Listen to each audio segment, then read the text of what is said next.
McCaffrey has a calf injury and will miss the next 2, maybe 3 weeks, which is a red flag galore here. We don't know what we're dealing with the 28-year-old McCaffrey. Trent Williams is holding out, wanting more money. Aiyuk's about to be shipped off. This is a different team if they don't get Amari Cooper back. There's a lot to worry about with the situation. But more than anything, Christian McCaffrey is 28 years old with a long injury history and a massive workload. Coming off the amount of work and volume that this guy had last year is potentially the same recipe that happened when this guy went down. What is going on with that? I got some background noise somewhere. There it is. Found it. Usually I have my stream queued up somewhere, and then once in a while you'll just hear the stream echoing in the background. But Christian McCaffrey, this type of volume led to injury in the past. When you have the amount of work that Christian McCaffrey had last year, mixed with the 28-year-old season, this is starting to become the recipe of disaster that I'm going to tell you to avoid at 1.1, maybe 8 times out of 10. That means if you had the 1.1 pick in a draft, you had 3 of them, 4 of them, 5 of them, side by side by side by side. It's going to be hard for me to tell anybody to take more than 1 share of Christian McCaffrey, even up to 8, 9, 10 drafts side by side by side. You might call that crazy. You might say, Smitty, I'm just not going there. I'm riding CMC till the wheels fall off, and that's fine. And it's okay. And last year, admittedly, it didn't work out well for anybody that was tempted or did avoid CMC last year. But we can't just rinse and repeat every year. You can't just say, well, last year it worked out, so I'm going to continue to ride the train. There are 2 running backs that are big-time concerns this year. Christian McCaffrey, now looking like he's going to miss several weeks with a calf injury. He's had a calf injury in the past. Calf injuries are brutal, gruesome. Look at Burrow last year. Look at Aaron Rodgers, the Achilles tears that end up resulting from calf injuries, because your calf turns right into your Achilles, and this is now like the death of players is this Achilles tear. Remember, ACLs would strike fantasy football left and right. Now calf injuries are striking fantasy football left and right, and calf injuries leading to oftentimes Achilles injuries. Derrick Henry and Christian McCaffrey are starting to become avoids for me, not just players that I'm concerned about. I'm starting to just say, you know what? If I'm wrong on Christian McCaffrey again, I'll own it. But I'm taking Bijan 1 overall in at least 3 out of 4 scenarios where I'm deciding between CMC and Bijan. Maybe I take Breece Hall at one of them. Maybe I take Lamb and Tyreek Hill before I take Christian McCaffrey if I don't want to go Bijan or I don't want to go one of those players. I mean, Hill to me is a fantastic 1.1 right now. Out of Lamb and Jamar Chase and Hill's the most likely not to get hurt, even though he's the older player, because he's there in practice working. Holding in creates an opportunity for injury. Every day CeeDee Lamb is out, he has a higher risk of injury. Every day Jamar Chase is out, he's holding in, but he's not really playing. He's not practicing. He's not doing what everybody else is doing. He's got a higher risk of injury. I'm going to say it right now. Bijan Robinson, my clear. It's not even confusing anymore. My clear number 1 overall player in 2024. You can be with me, against me, I don't care. Fantasy Football Show begins right now.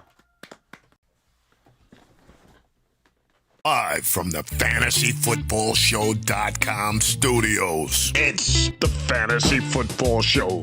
Live! Monday through Friday, 8 p.m. Eastern. Smitty is also live whenever news breaks.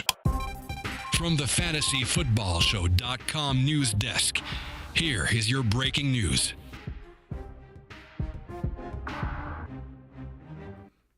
You are entering the panic chamber, brought to you by theattic.shop. Vintage movie tees and hoodies. Are you a panicked Peter? Let's find out. You are entering the panic chamber.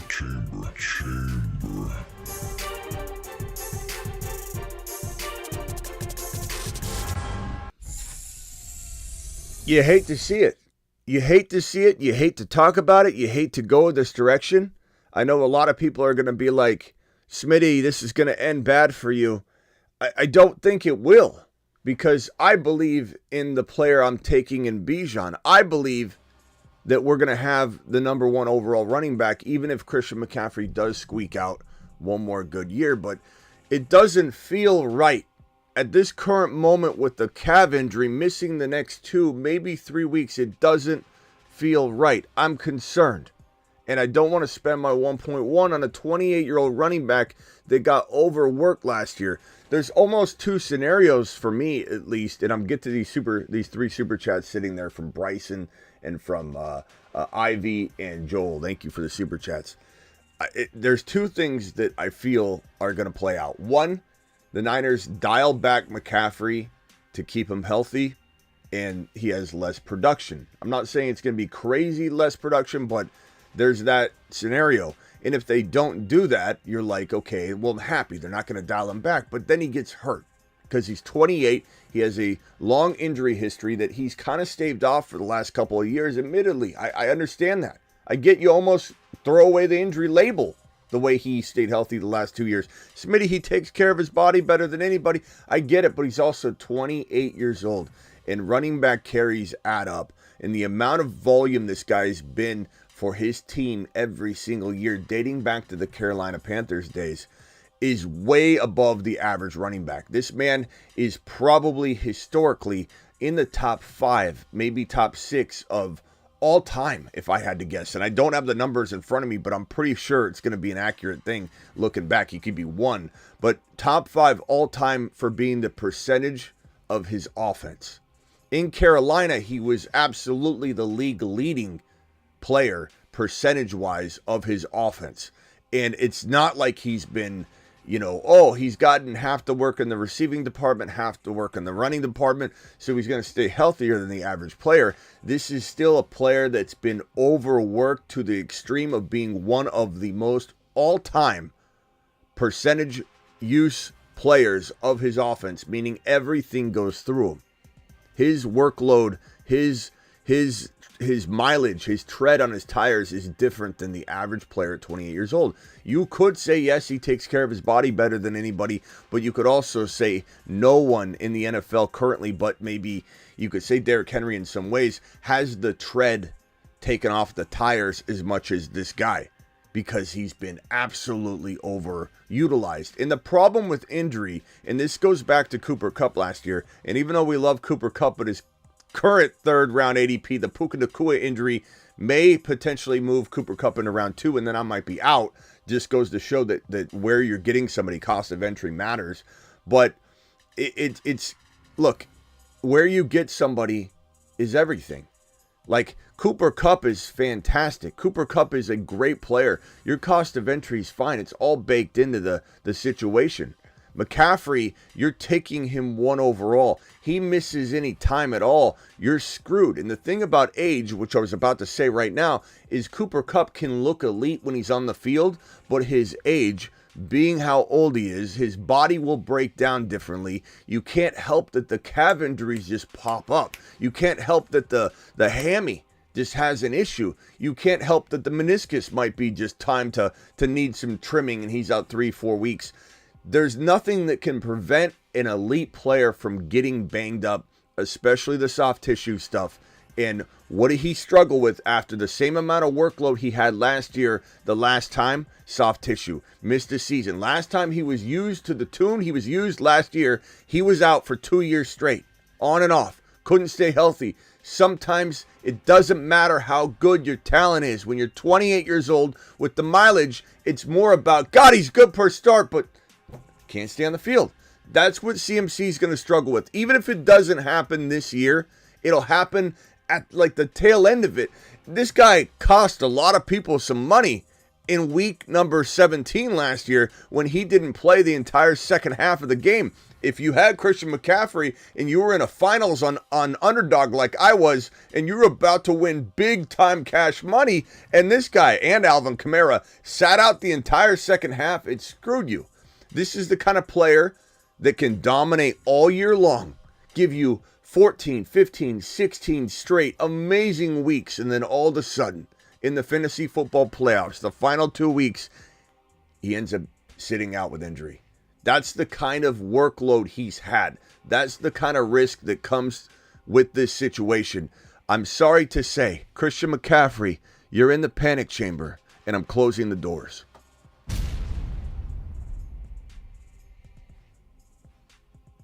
You are in the panic chamber. You hate to do it. This is the report from Nick Wagner, reposted by Adam Schefter, that says Christian McCaffrey's calf strain will likely keep him out. It looks like a couple weeks of practice. Also, at least a couple weeks of practice. And he's unlikely to participate in the preseason per Kyle Shanahan. So we're not going to know. This is the problem. We're not going to know where he's at. We're going to walk all the way into week 1 without a clue as to where he's at. And I know a lot of Christian McCaffrey fans are going to be really pissed and irate at this video today. I get it. I understand it. It doesn't please me to come out here and tell you to avoid Christian McCaffrey. It is what it is. And if we're wrong, we're wrong. I got a few super chats, and we're going on to the Aiyuk news and AR5 and Chase Brown, if you will. Chase Brown, if you know what I'm saying. Chase Brown coming around the mountain. Here he comes. We're gonna be celebrating a lot of Chase Brown this year. These 5 super chats. We got Bryson coming in with a $10 wad. $10 haulers get what? A moonshot, pal. To the moon. Appreciate you, Bryson. Bryson says, Smitty, 10-man, 3 flex, 1 QB, redraft, PPR, Burrow, Murray, Hall, Gibbs, Connor, tight end, Pitts. I like this team. Any moves? This is the first any moves one we've had in a while. This is going to be rolling in. Any moves? We get that constantly when we get in August. Looking at this squad, bro. Love the QBs. Would I always prefer a Mahomes? Yeah, because I think he's going to score 50 touchdowns this year. Do I prefer Josh Allen? I think he scores 45 to 50 touchdowns. So, yeah. Do I like AR5 a little bit better than these two ballers? Yeah, I do. I think he could score a massive amount of fantasy football points to the tune of a top 5 QB. So, I'm always looking to upgrade that quarterback into one of those big 4, big 5 quarterbacks. But I look at this team and I see, okay, you've got Gibbs, you've got Hall, you've got Connor. You got Corum. I like that. You got Moss. You got Ford. I'm trying to maybe get myself into a Trey Benson, if I could cuff that to Connor. Just throwing that out there. I don't know what the Kyron owner has. I'm also trying to get Kyron somehow using Connor, using Ford, using maybe potentially, I'm looking around here. I don't know if you would have any firepower using one of the quarterbacks like Burrow or Murray if that Kyron owner doesn't have a quarterback. But it's going to be hard to get Kyron. He's very doubted. But you have Corum, and you're probably going to be able to hold Corum over that guy's head. Just keep trying to get Kyron. If Kyron has a mediocre week 1, you strike and pounce on trying to acquire Kyron. I think Pearsall could have a huge uptick in value soon. Wait on that. Pearsall, Connor, maybe you can get a potential situation that maybe he's a slightly better, big dog with that Connor and Pearsall and maybe a Burrow type of trade. But I'm really trying, I think, at this point to say, look, try and get Benson if you can, see if that duo. Love the rest of the team. Using Corum where I can to dangle over that owner's head, but do not send him cheaply. Don't go get a wide receiver 3. You're going to hang on to Corum all year long and make this guy pay until you break him down and wear him down to a little nub. And he says, take Kyron. I can't handle it anymore. I need to sleep.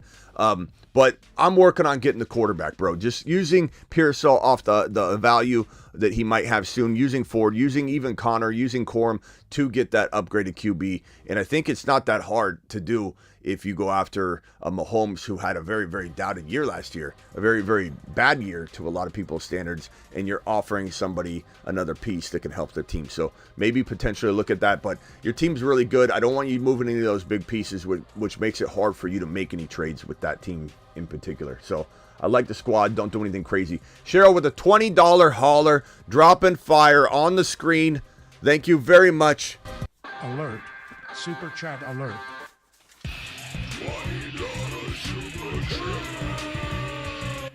Cheryl, appreciate you with the $20 hauler. Hey, Smitty, couple of questions.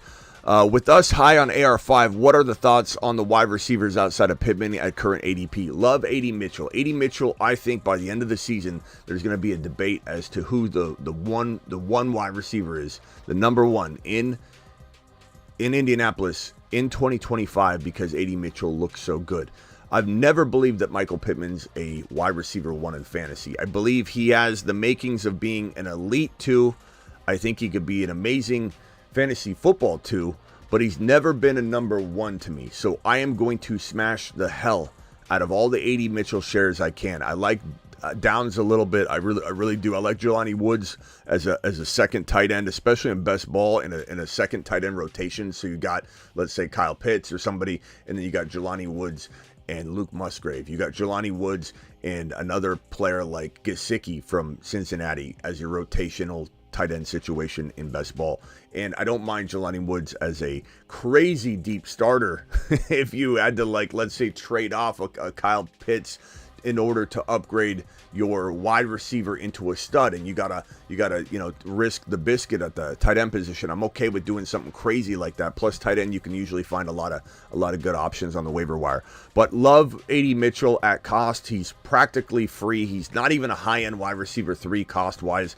In a mom and pop grandma league, you're going to get A.D. Mitchell in like the 12th or 13th or 14th or 15th round. It really is hard to even know where he's going to go. Hate to ask, as I might have to take a lap, but what's the difference between a Moonman, a Marsman, and a Saturn man? It's a good question.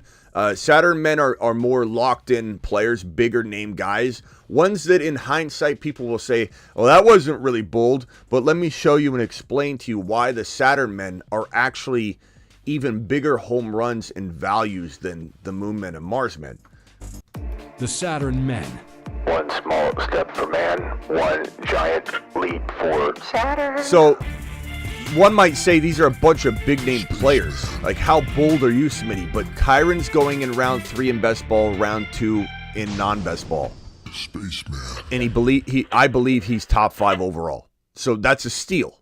Breece Hall has no business being at 7, 8, 9, 10 overall. He should be number 1, number 2, number 3. So big name or not, he's going 5, 6, 7 picks in the first round where he shouldn't. Bijan should be number 1 overall. You can get him 5, 6, 7. Achane, same thing as Kyron. It's round 2. Should be going at the 1-2 turn at 12, 13 overall. Gibbs has no business at 10, 11, 12. I get him at 10, 11, 12 all the time. He should be in the top 5. JD5's an elite breakout in the making. Jalen Hurts in best ball is going 4.6. In non-best ball, he's going 3 points. No, he's going 4.6 in best ball and non-best ball. So he's a win-a-league player. Mahomes is going at 4.8 in best ball and about 3.6, 3.5, 3.8 in non-best ball. He wins you leagues. This guy's scoring 50 touchdowns. And MHJ, people might say in best ball he's going too high, but he's going as wide receiver 9, 10. And in non-best ball, that wins you a league. That's mid-second round. The point is, every single one of these big-name players, in hindsight, people will say, oh, it's stupid. He's got a list of obvious guys. There's a reason every one of these guys is here, because they smash. They don't beat their ADP. They smash their ADP. The Marsmen, He's on a shuttle to Mars. it's just a little bit more risk injected, right? These are all big-name players. Doubted Pacheco dropping from last year. aimlessly in Fantastic value in the third round. London's climbed back up and down all offseason. He's kind of a success story over here on Mars. But yeah, we're still smashing the hell out of second round London. Barkley's in the second round, should be in the top 7 or 8. Deebo is a fantastic win-a-league player. And boy, is this coming to fruition for us if this Aiyuk trade happens, and I think it will, that Deebo goes to freaking probably Saturn. Stroud, great value. Benson, win-a-league potential. AR5, win-a-league potential. Jacobs, win-a-league potential. This guy's going around 4 or 5, and he has a top 5 running back appeal. This guy could be the number 1 tight end. Henry, I'm starting to think Henry could get bumped off the Marsmen, and he might be in tonight's Panic Chamber episode. Might do a Christian McCaffrey small recap and Derrick Henry Panic Chamber episode. We may be removing Derrick Henry from this list. I hate to say it. I'm not saying I'm for sure doing it. I'm just telling you it's on my mind. And the Moonmen, dropping. well, looky here, reindeer. Do we have maybe a new Moonman? I think we do. And I think his name might just be Chase Brown. But it comes with a cuff him to Zach Moss if possible. This Bengals offense utilizes their RB. They're super excited about what they've got in Chase Brown, and he's done nothing but impress. Chase Brown is going to the mother freaking moon. And the Moonmen, to answer Cheryl's question, are riskier plays. You don't want to load your whole team up with just Moonmen unless you're grabbing the right guys. You know the cost of what you're doing. You know the risk levels that are involved in doing such a behavior. And you're okay with it. You're not going to come back later. And I'm not talking to Cheryl, obviously. Cheryl's a veteran. But some people will go draft all Moonmen. They'll draft the wrong ones because I can't land them all. And they come back and they say, Smitty, you failed me. I'm unsubscribing to your channel. I'm out of here. This guy's a Moonman. The Moonmen. Chase Brown. Dropping loads in outer space. I do like the cuff. I do feel like the cuff is important. I think getting this duo cuffed is vital because I think it, while we want to just yell Chase Brown, Chase Brown, Chase Brown, it is a vital situation to cuff because now Zach Moss is practically free. Now that the Chase Brown hype train has gotten so big, Zach Moss is essentially free. There's no excuse for not cuffing the two together. Thank you, Cheryl. Appreciate you with the $20 hauler. CMC missing time. Deebo up, absolutely. Deebo Samuel goes to the mother freaking, not moon, Mars. Goes to Mars. On a shuttle to Mars. Mars men. I mean, what a player. Loads dropping and spinning aimlessly in space. What a player. And when we say Deebo Samuel, when we say Deebo Samuel, what's he going to do for you in 2024? In non-best ball, you're getting him in round 3. And Deebo Samuel is an absolute gem in round number 3. You're getting a player that can play like a 12, 13, 14 overall player. You're getting him in round 3. In best ball, you may not be able to get him in round 3, but look what we can do. We can swing over Kyron and Deebo and swap them because this is where Kyron's going in round 3. Kyron's going in round 3. I don't know why. I don't know how. I don't understand it. I don't pretend to understand it. It seems like a whole lot of science that even this channel, very, very versed in fantasy football science, we can't even figure out. But all I know is I love it. Kyron in 3, Bijan in 1, Deebo Samuel in 2, because he'll earn it. He'll earn it, especially if Christian McCaffrey is in and out of the lineup this year. This guy's going to take a lot of rushes up the gut, wide back carries, wide back receptions, just planned, designed runs, design plays, design catches, a lot of stuff behind the line of scrimmage. Hey, Deebo, take this up and become the yak yardage monster that you've been for so many years. I don't think people realize that Deebo Samuel, one of the best yak yardage players in the history of the game, but in the last decade, there's been no better yak yardage player in the National Football League at the wide receiver position. All of these statistics are pretty much green-lined out the door except for this number 14 right here of yards after catch. Yak yards after catch. 2023 was 9, 2022 8, 1, 14, 5. Yards after contact 5, 8, 1, 5, 6. Broken tackles 2, 1, 1, 7, 4. This guy's elite. And I love when people say, and I put a video out, Deebo Samuel wins leagues. Go watch it. It's a video that's been out for a while. This is not new information. I've been preaching this for a long time now. This is a Moonman graduate from last year coming over to the Marsmen. And you guys that are doubters about it, come in and say things like, Deebo's not a league winner. You count on Deebo, you're going to lose your league. This right here absolutely dunks on you because he's been doing it. And the most incredible stat in this 2021 season when he's number 1 in yards per catch, number 1 in yards after contact, number 1 in broken tackles for all wide receivers. He also led the league in average per catch with 18.2, which you would say yak yards average, it can make sense, right? It doesn't make sense. This doesn't compute. It doesn't even make sense. Why? Because every catch he got in 2021 was at or behind the line of scrimmage. So for him to take pretty much everything he did from the line of scrimmage or a yard behind and take it 18 yards downfield every time is unbelievable. This guy is an absolute league winner. You can either be asleep at the wheel or you can get on board. So absolutely, Ivy, no question about it. Super chat from Joel says, I apologize, Smitty. You were right about CMC. Thank you, Joel. Appreciate you. I'm not right about anything yet, but I think it's time to pump the brakes. I don't know what you said, to be honest, but what do you think of starting with running back, QB, tight end, something like that? Bijan, I'll tell you what, ZK, I only do this for your own good. I'm sending you on a quick little lap because I don't necessarily, I want to ingrain this into your head. You don't want to plan for really anything, okay? Actually, I'm not going to send you on a lap. I'm gonna send you on a tripod expedition right now.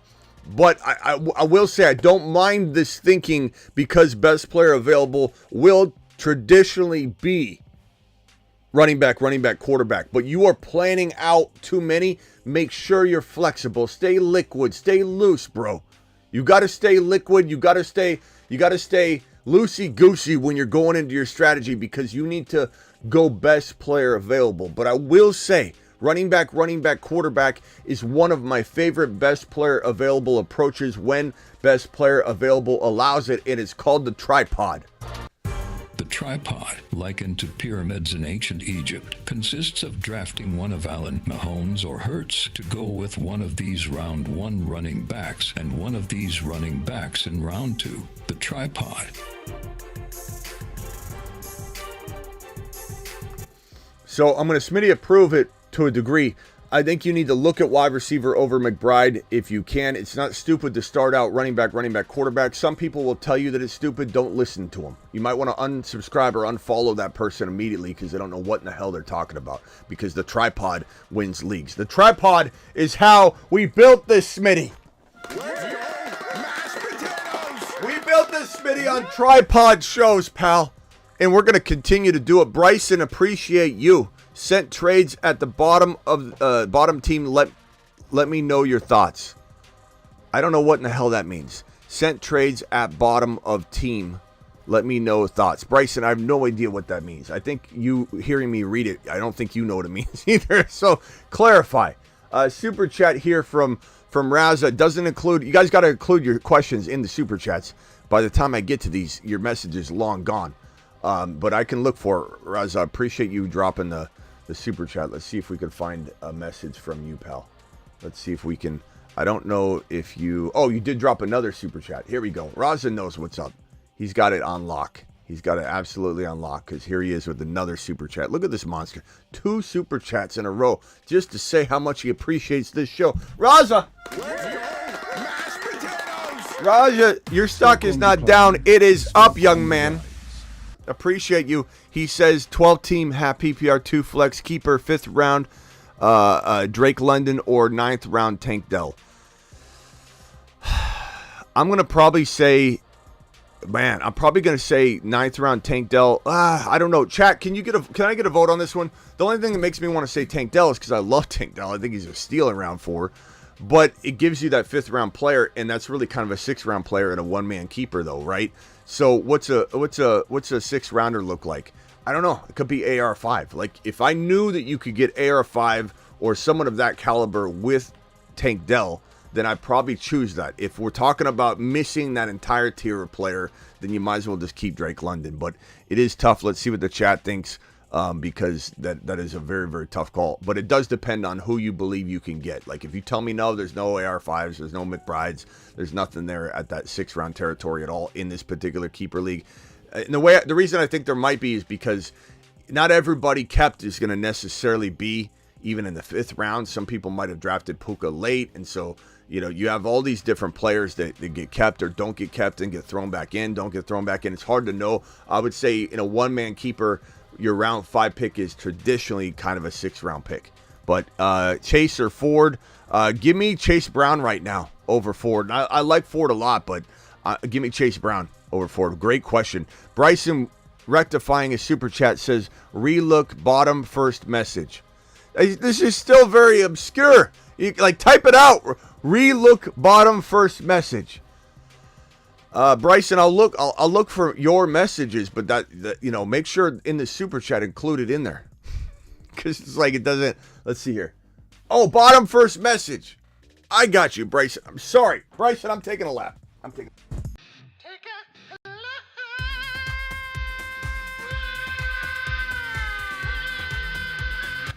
It's still not very clear for me to know. Oh, in the other super chat. I'm sorry. First message. Okay, bottom of the first message. Someone sent me Bijan McLaurin for Lamb or Olave Kyron. So Bijan and McLaurin for Lamb or Olave and Kyron for Lamb. Damn, that Kyron Olave for Lamb's pretty damn good. So is Bijan and McLaurin. Chat, what do we think on this one? Sorry again, Bryson. It's my fault, not your fault. You're apologizing, but I just didn't understand that I didn't finish the super chat. I apologize. Chat, are we liking Bijan McLaurin or Lamb? And are we liking Olave, Kyron, or Lamb? And it's a really tough call. If you could give me... You got Corum.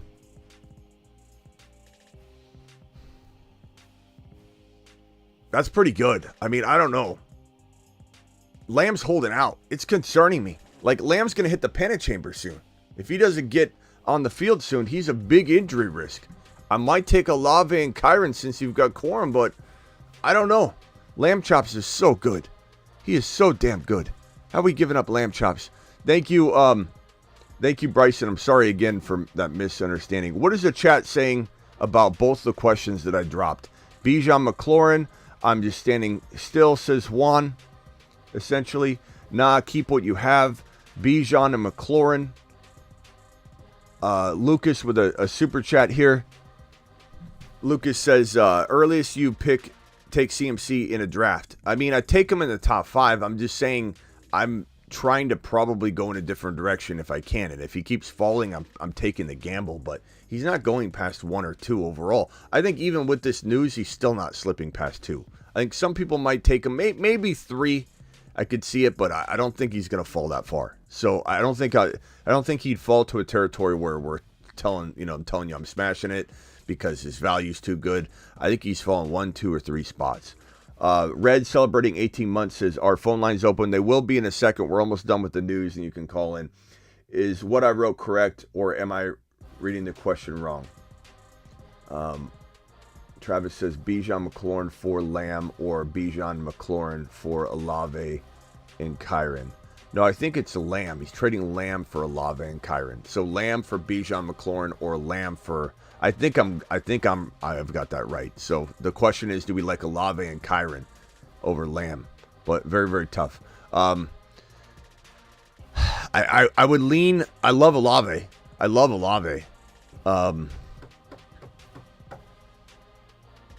Let's look at his team one more time. Terry Roberts, thank you for all your hard work, Smitty. Thank you, Terry, for all your hard work, pal. Terry to the mother freaking moon. Let's go back to Bryce's question one more time. His $10 hauler at the top of the show that I read. Appreciate you. Red says, appreciate you, brother. Red dropping $5 wads on screen just to show his appreciation. Red stock on the is up. Okay? This team is amazing.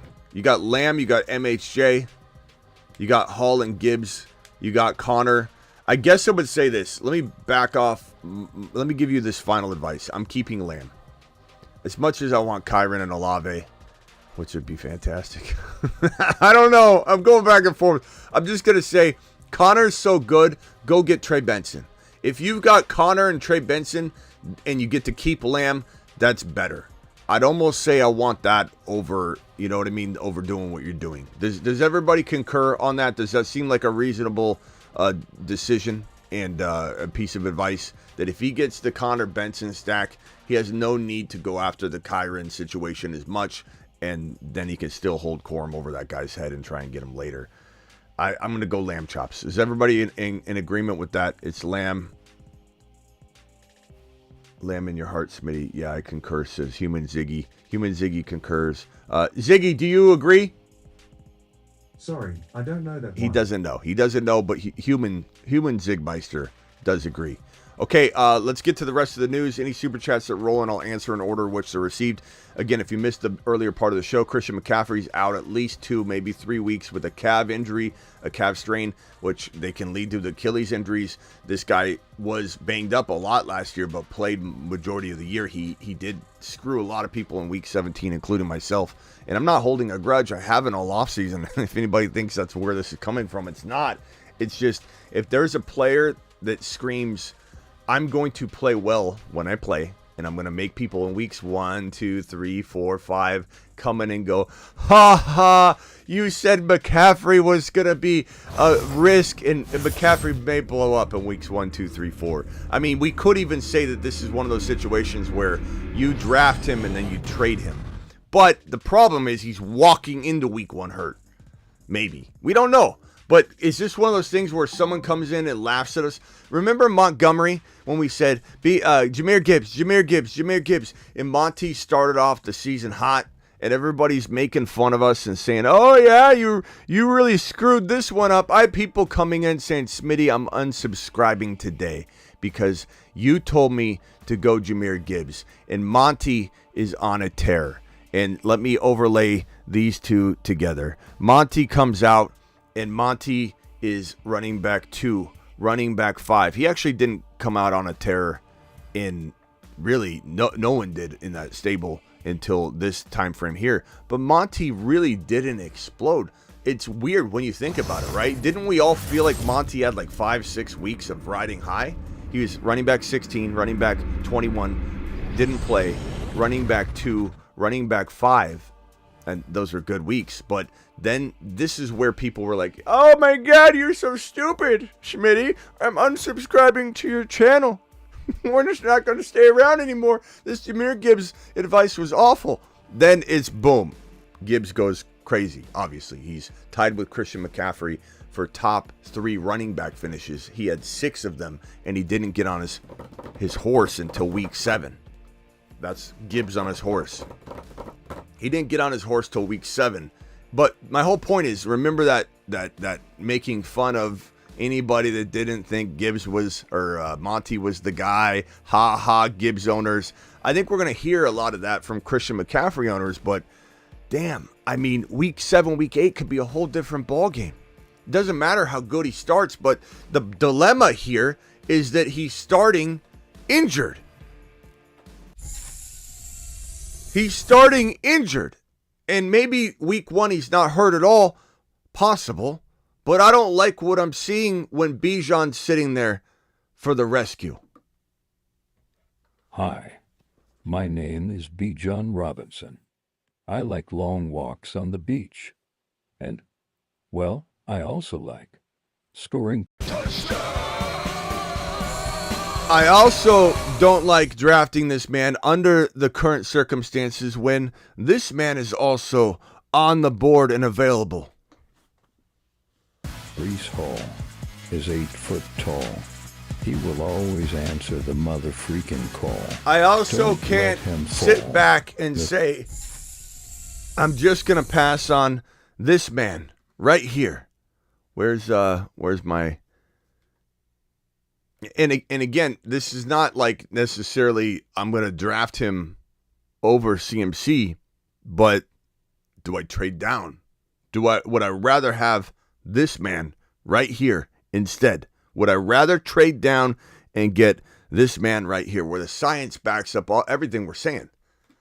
But the continuum of the gigawatt component structure of Jahmyr Gibbs' workload divide has a megawatt offload that if you compartmentalize the component conjunction timekeeper and you flux capacitor out the continuum component megabolt, things just end up happening. And that's why Jahmyr Gibbs is a top 5 to 10 running back instead of top 6 to 10. Get whammed. So anyway, Christian McCaffrey, that's the news we have. Okay, let's go to the Aiyuk. This is wild. This is absolutely crazy. Christian McCaffrey gets interviewed about Brandon Aiyuk today, and he slips up and calls him former teammate. He did, which tells me Aiyuk is gone. Gone. He's gone. I have no idea how it's going to go down. No one does. Is it the Pittsburgh Steelers? They might be getting in the mix again, according to reports. Schefter said no. Another report said yes. I believe that, like at a car dealership, when they say to you this, and you guys all know what I'm talking about. At a car dealership, they come over, you've got amazing credit, you've got a down payment, and they come over and they go, okay, if you want to have this deal done right now, just sign right here. It's going to be $695 a month. Okay, just go ahead and sign right here. And you go, you son of a bitch. Mashed potatoes. Yeah, buddy. And you walk right out, right? You walk right out. I walk into a car dealer and I say, let me tell you something, Steve. If you walk over with that little piece of paper and put down numbers like 600, if I even see a 500, I'm standing up and I'm walking out. Mashed potatoes. Some of the best deals. This is what an amazing negotiator will tell you. Some of the best deals you've ever made or ever will make are when you get up and you walk away initially. 100%. So I don't want to hear, even from Schefter or Rappaport or anyone in here, that the Steelers are 100% out, or that the Washington Commanders can't swing back in the 11th hour. Keep in mind that the Cleveland Browns were the team that came out of nowhere in the Deshaun Watson sweepstakes when he was as good as gone to the Atlanta Falcons. So I just don't want to hear anybody say, I was told by somebody that the Commanders were out, Smitty. You don't know that Adam Peters isn't playing games with his former team and picking up the phone and going, hey, Kyle, I know I got your personal number here. Let's have a quick little conversation and circumvent all these mofos out here, and let's send Aiyuk over to his new home. We have no clue, okay? Just want to put that out there. But Christian, what I do feel I know for near certainty is that he's gone. And Christian McCaffrey misspoke, but in a way that 100% makes me feel like there was a conversation had with these leaders or the entire team that was like, Aiyuk's not coming back. Or whatever, and they're waiting for the highest bid offer. They're moving on. They're like, screw this. We're taking control. You may want to go and you think, oh, you're deciding you want to trade, but we're sending you away. You know, and I know Aiyuk is getting, it sounds like, the offers that are at least equivalent to the Niner offers. And if the vibe has changed for Aiyuk, he's clearly, pissed all over his own territory. He's crapped where he eats. It's too late to go back. It's going to be a very messy situation for him. So even if offers were all equal from all sides, he's probably still going to go with the team he feels he can go move on. He kind of created a mess for himself. The Niners ended up making this mess happen, I believe. I blame the Niners. They should have signed him. But Aiyuk is definitely also contributing to this in some ways. And so McCaffrey goes, yeah, look, he's a former teammate. I mean, he's a teammate. Anytime a teammate, and he totally fumbled around, and they were like, former teammate. Holy shit! What do you know? So it seems like Aiyuk is gone. So this is wild. This is wild, and I'll put it on my Instagram in a little bit. But he refers to him as a former teammate. This report here: the Steelers have re-engaged in trade conversations midday today for Brandon Aiyuk. Schefter came out and said that he does not believe the Steelers. Right here, I don't expect the Pittsburgh Steelers being a landing spot for Brandon Aiyuk. But again, no one can know this. This is his guess. This is where Adam Schefter doesn't tell you he's crossing the line between fact-based reporter, I'm getting fed something, and my opinion, because he wants to be an opinion reporter so bad. Believe it or not, Schefter wants my job. Schefter wants my job is what he wants. He doesn't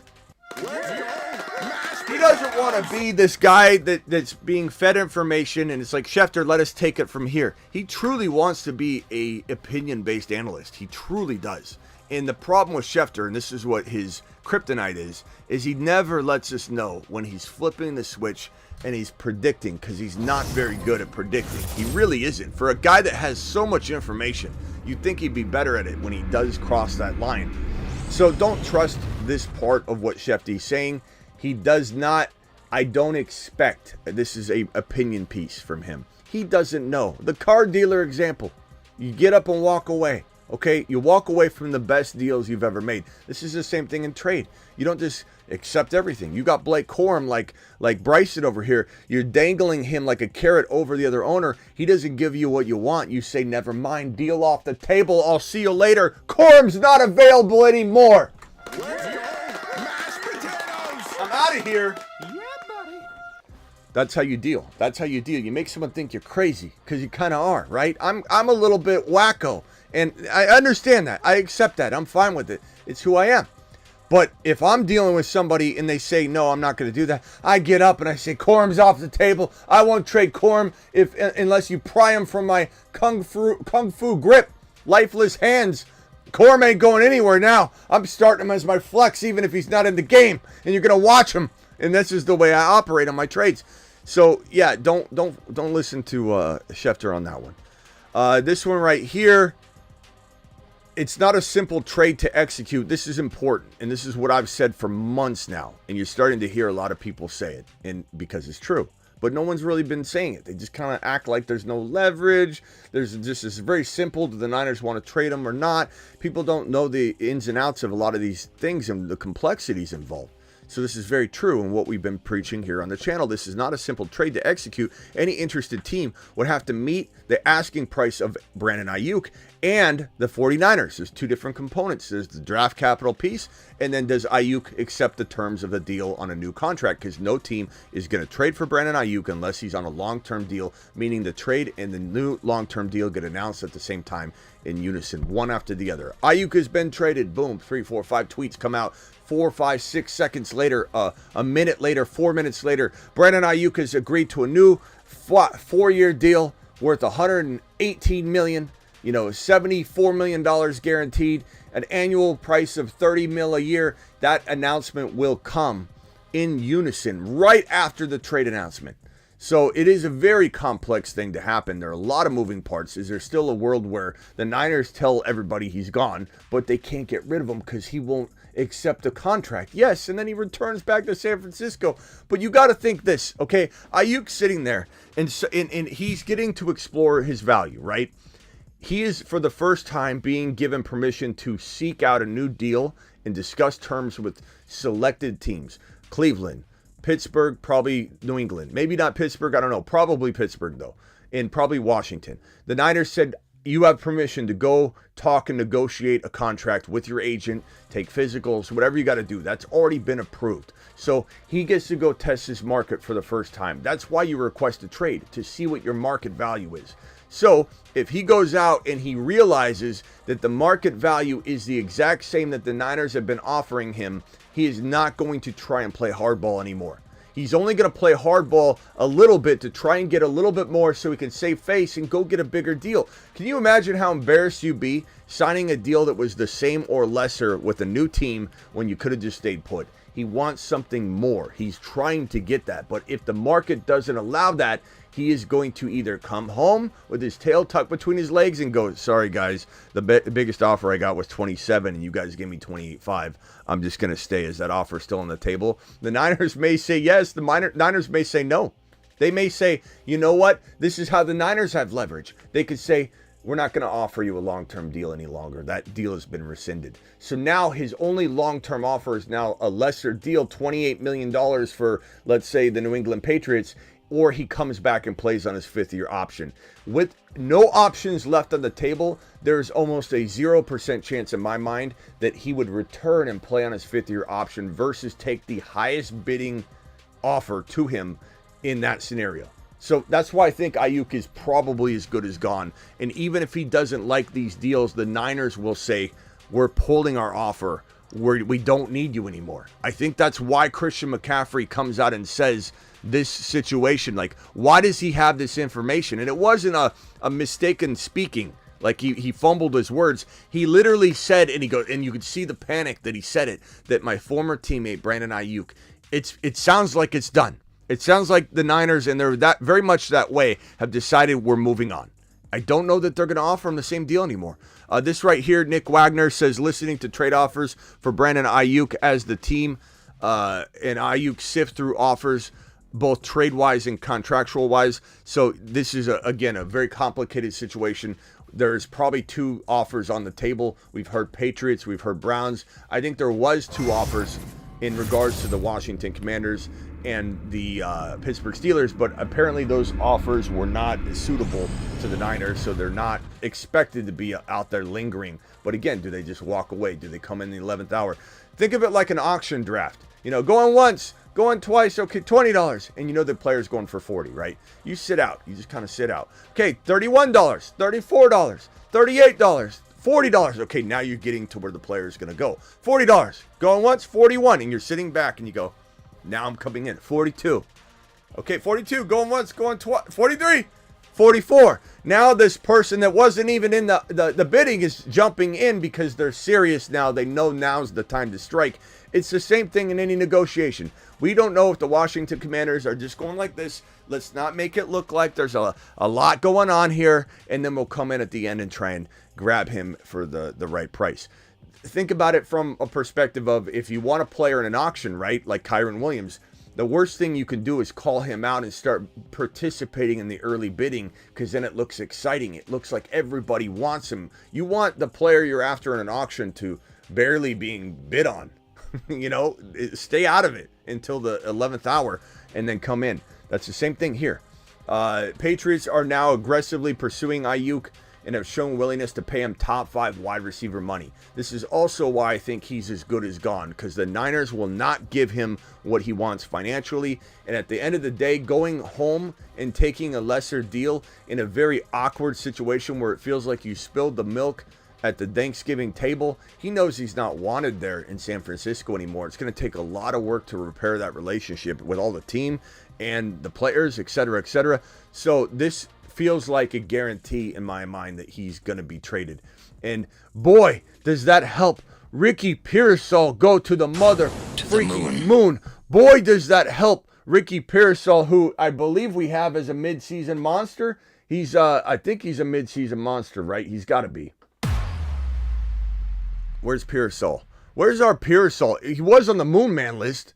The Moonmen, dropping loads in outer space. I don't know where he went. I nudged him off somehow, but Pearsall to the moon, and of course Deebo to Mars. He's on a shuttle to Deebo Mars. goes nuts, nuts. With Brandon Aiyuk traded away, I've got to reevaluate where we put our Ricky Pearsall breakout. Remember what I said, and I stand by this. I told you guys months ago. I don't know why. I don't know how.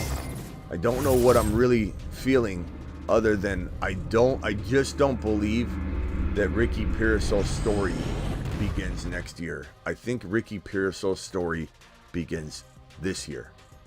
And obviously that's probably looking true.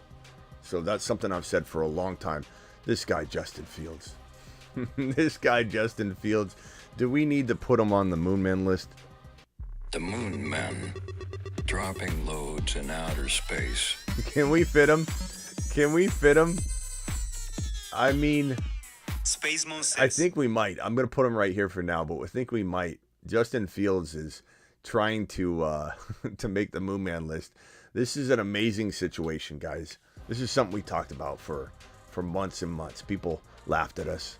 They said, Smitty, I don't know. I mean, Justin Fields, he's broken. Justin Fields is looking phenomenal. Justin Fields was not supported in Chicago. Justin Fields did not fail. The Bears failed Justin Fields. They tried to break him. They kind of did break him, but he's coming back to life. And Justin Fields, according to the Pittsburgh Steelers depth chart, their official depth chart, looky here. It still says Russell Wilson. However, all of the momentum, where's this other piece, is pointing in the other direction. And I love that because I'm glad that this says what it says. Russell Wilson. The reason I'm glad it says this is because it helps keep the hype at bay. This is not a deflating moment. Pop the balloon. Oh, the excitement's gone. This is an opportunity to keep the hype at bay.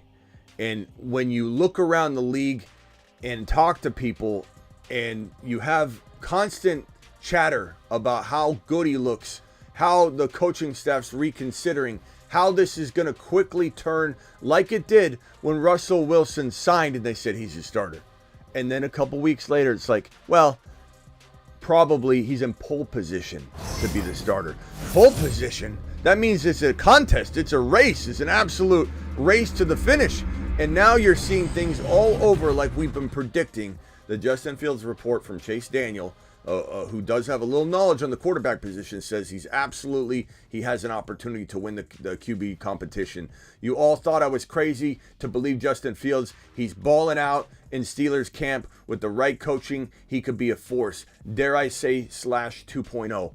And I'm so pumped up about Justin Fields right now. And I'm even more pumped up that depth chart says what it says, because it gives us still time to go acquire him in your best ball draft as your QB3, as your QB2 in a non-best ball. You draft JD5, you got Fields, you got a couple other options. I'm telling you, this guy was a monster per start. He's a top 5 player almost nearly every other time he starts a game. He's absolutely a fantasy football gold mine, and this is a great situation for him.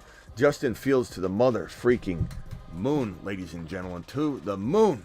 Mashed potatoes!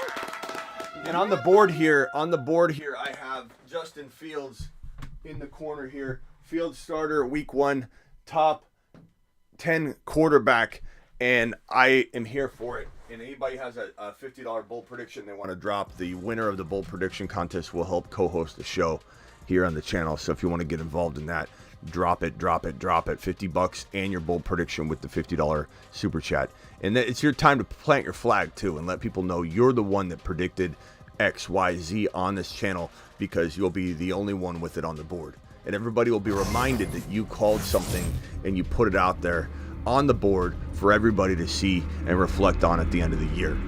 We got a couple super chats here, and then actually, you know what, let's just go over this real quick and then the super chats. AR5, Commanders, Jaden Daniels listed as a starter. No surprise, but this guy is going to the mother freaking moon too. Top 5. This is a top 1 to 5 QB of the future, and he is laser locking on everything in practice. There, you know those bouncy balls that you do sit-ups on? Those big balls, they're about this big, full of air. They're bouncing these up and down, and he's dropping back 20 yards, throwing missiles and hitting them as they bounce and hitting them at their height. Timing his throws, throwing footballs into nets this big, just absolutely laser precision.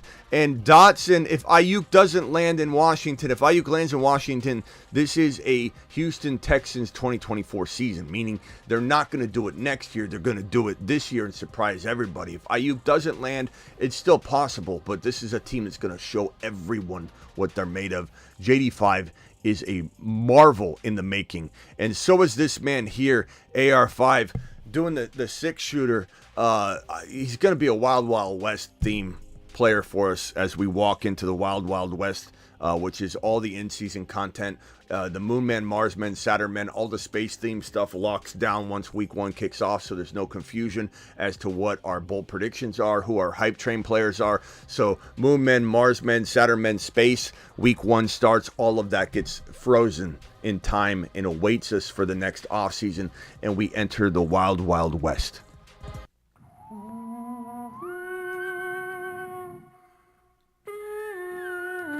Wanted. The top most wanted outlaws. These outlaws are on the run.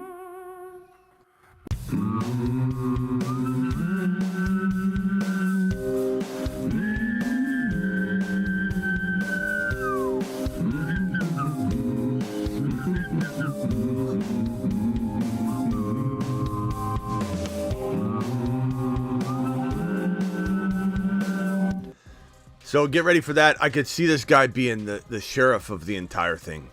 Does he not look like the sheriff of the entire town? I could see him riding in on a horse, a goat, whatever it is, and being a monster contributor. But I just wanted everyone to know that the first outlaw, preemptively trying to spoil it for all of you so you get a little taste of it, a little teaser, is Keon Coleman. He is the first outlaw, the first most wanted top 10 player, the in-season marvel, and I believe this man is going to have a sheriff role at some point. He looks amazing in practice. Precision. I've got this video clip on my Instagram. Go check it out, where he throws this absolute missile into a tight window. Everyone's saying he's not a good throwing quarterback. He's not a good. You got 2 games of him. 2 healthy games. He played 3 games essentially last year. Only 2 of them full games. You could say that's his downfall, injury, whatever. This guy's a monster. I'm not worried about him getting hurt. I'm worried about people getting hurt trying to tackle him. So say what you want about him. This guy was the #1 overall quarterback. If you extrapolate out the very small sample size, it's not a smart business to get into, extrapolating small data. But if you do, he's scoring 7 touchdowns in a 3-game window, 2 of which are only full games. 2 full games at 7 touchdowns. I don't know what you want for him. I don't know what you want from him. I don't know how you don't think that AR5 and JD5 are going to the moon. You're absolutely crazy if you don't. Chase Brown, as we said, monster in the making. Moonman announcement, Chase Brown with Zach Moss tied. And now we go to Super Chats. We've got a $20 hauler from Edward sitting right here. Edward, appreciate your $20 hauler. We've got Brock with a $5 hauler. I'm going to put that on screen right here. Brock, I'm coming for you. We got Jacob with the $4.99. I'm going to put that right here. Hoosiers, appreciate you. Hoosiers dropping a $4.99 as well. Bryson dropping another super chat. That's going right here, Bryson. Hang tight. I've got Nick with a $5 hauler, and Bryson with another $1.99. These are going to be answered in order in which they're received. I'm dropping them on screen in that order, except for the $20 haulers get immediate attention and move straight to the front of the line. $20 hauler from my boy Edward, coming in strong. Edward, you're the man, the myth, the legend. Alert. Super chat alert.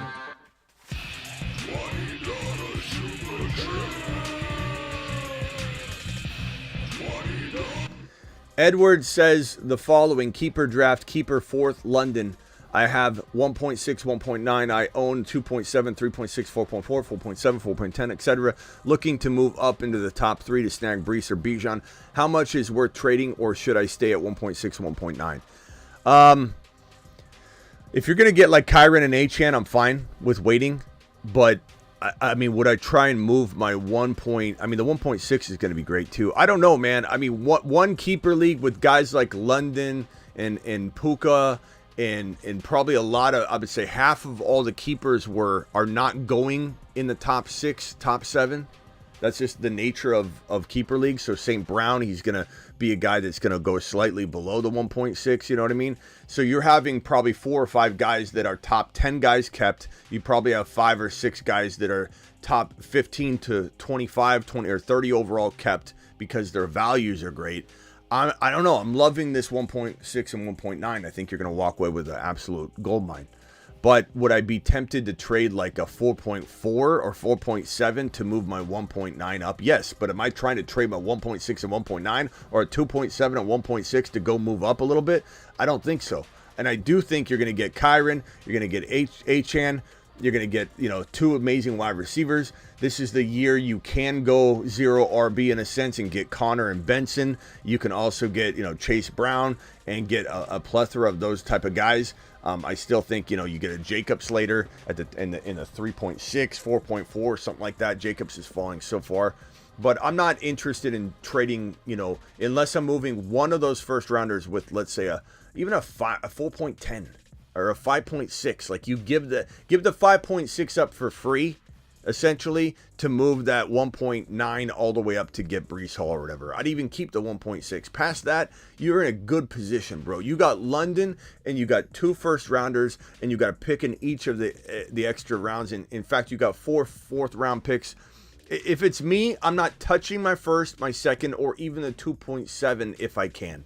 Would I trade the 3.6, the 4.4 to get another second or something? Maybe. But I don't think I touch this. You're going to dominate this draft.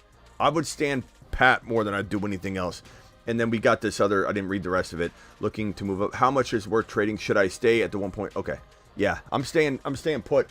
If anybody's got an idea for him, let them know. But I am not trading a high pick with one of those first to move it up. You're in a great situation. You have so much depth in some of the best territory to draft. Don't get fixated on one player, bro. Don't think I got to draft Breece Hall and you ruin your chances of dominating because you're trying to just take one player. You know, don't worry about it. You got other leagues you can draft Breece Hall and Bijan in. It doesn't have to be this league. You can get Kyron. You can get Achane. Maybe, I don't know if Gibbs is getting kept or whatever, but there's got to be better options. And if I'm wrong, call in and we'll discuss it. If the keepers are a little bit more bleak than I'm saying, then we'll go over it. Bryson says, I'm only concerned with the holdout with Lamb, as you should be. That's the only reason anybody would be concerned with Lamb. But yeah, every day goes by, he becomes a bigger injury risk. The phone lines will be open in 1 second. $5 hauler from Nick, 10-man Superflex, 1 keeper redraft. Who would be my keeper 1? Travis Kelce, A.J. Brown, Breece Hall, or Jahmyr Gibbs? Probably Hall or Gibbs. I love the other guys, but they don't compete ADP-wise. ADP will determine, not that you should draft off ADP necessarily, but that tells you who's got way more value and who's more likely to be drafted back. You throw Breece Hall or Gibbs in. 5 gifted memberships from Superfish. Superfish dropping 5 gifted members. Kevin just got 1. Kevin, appreciate you. Kevin got 1. Mr. Awaken got 1.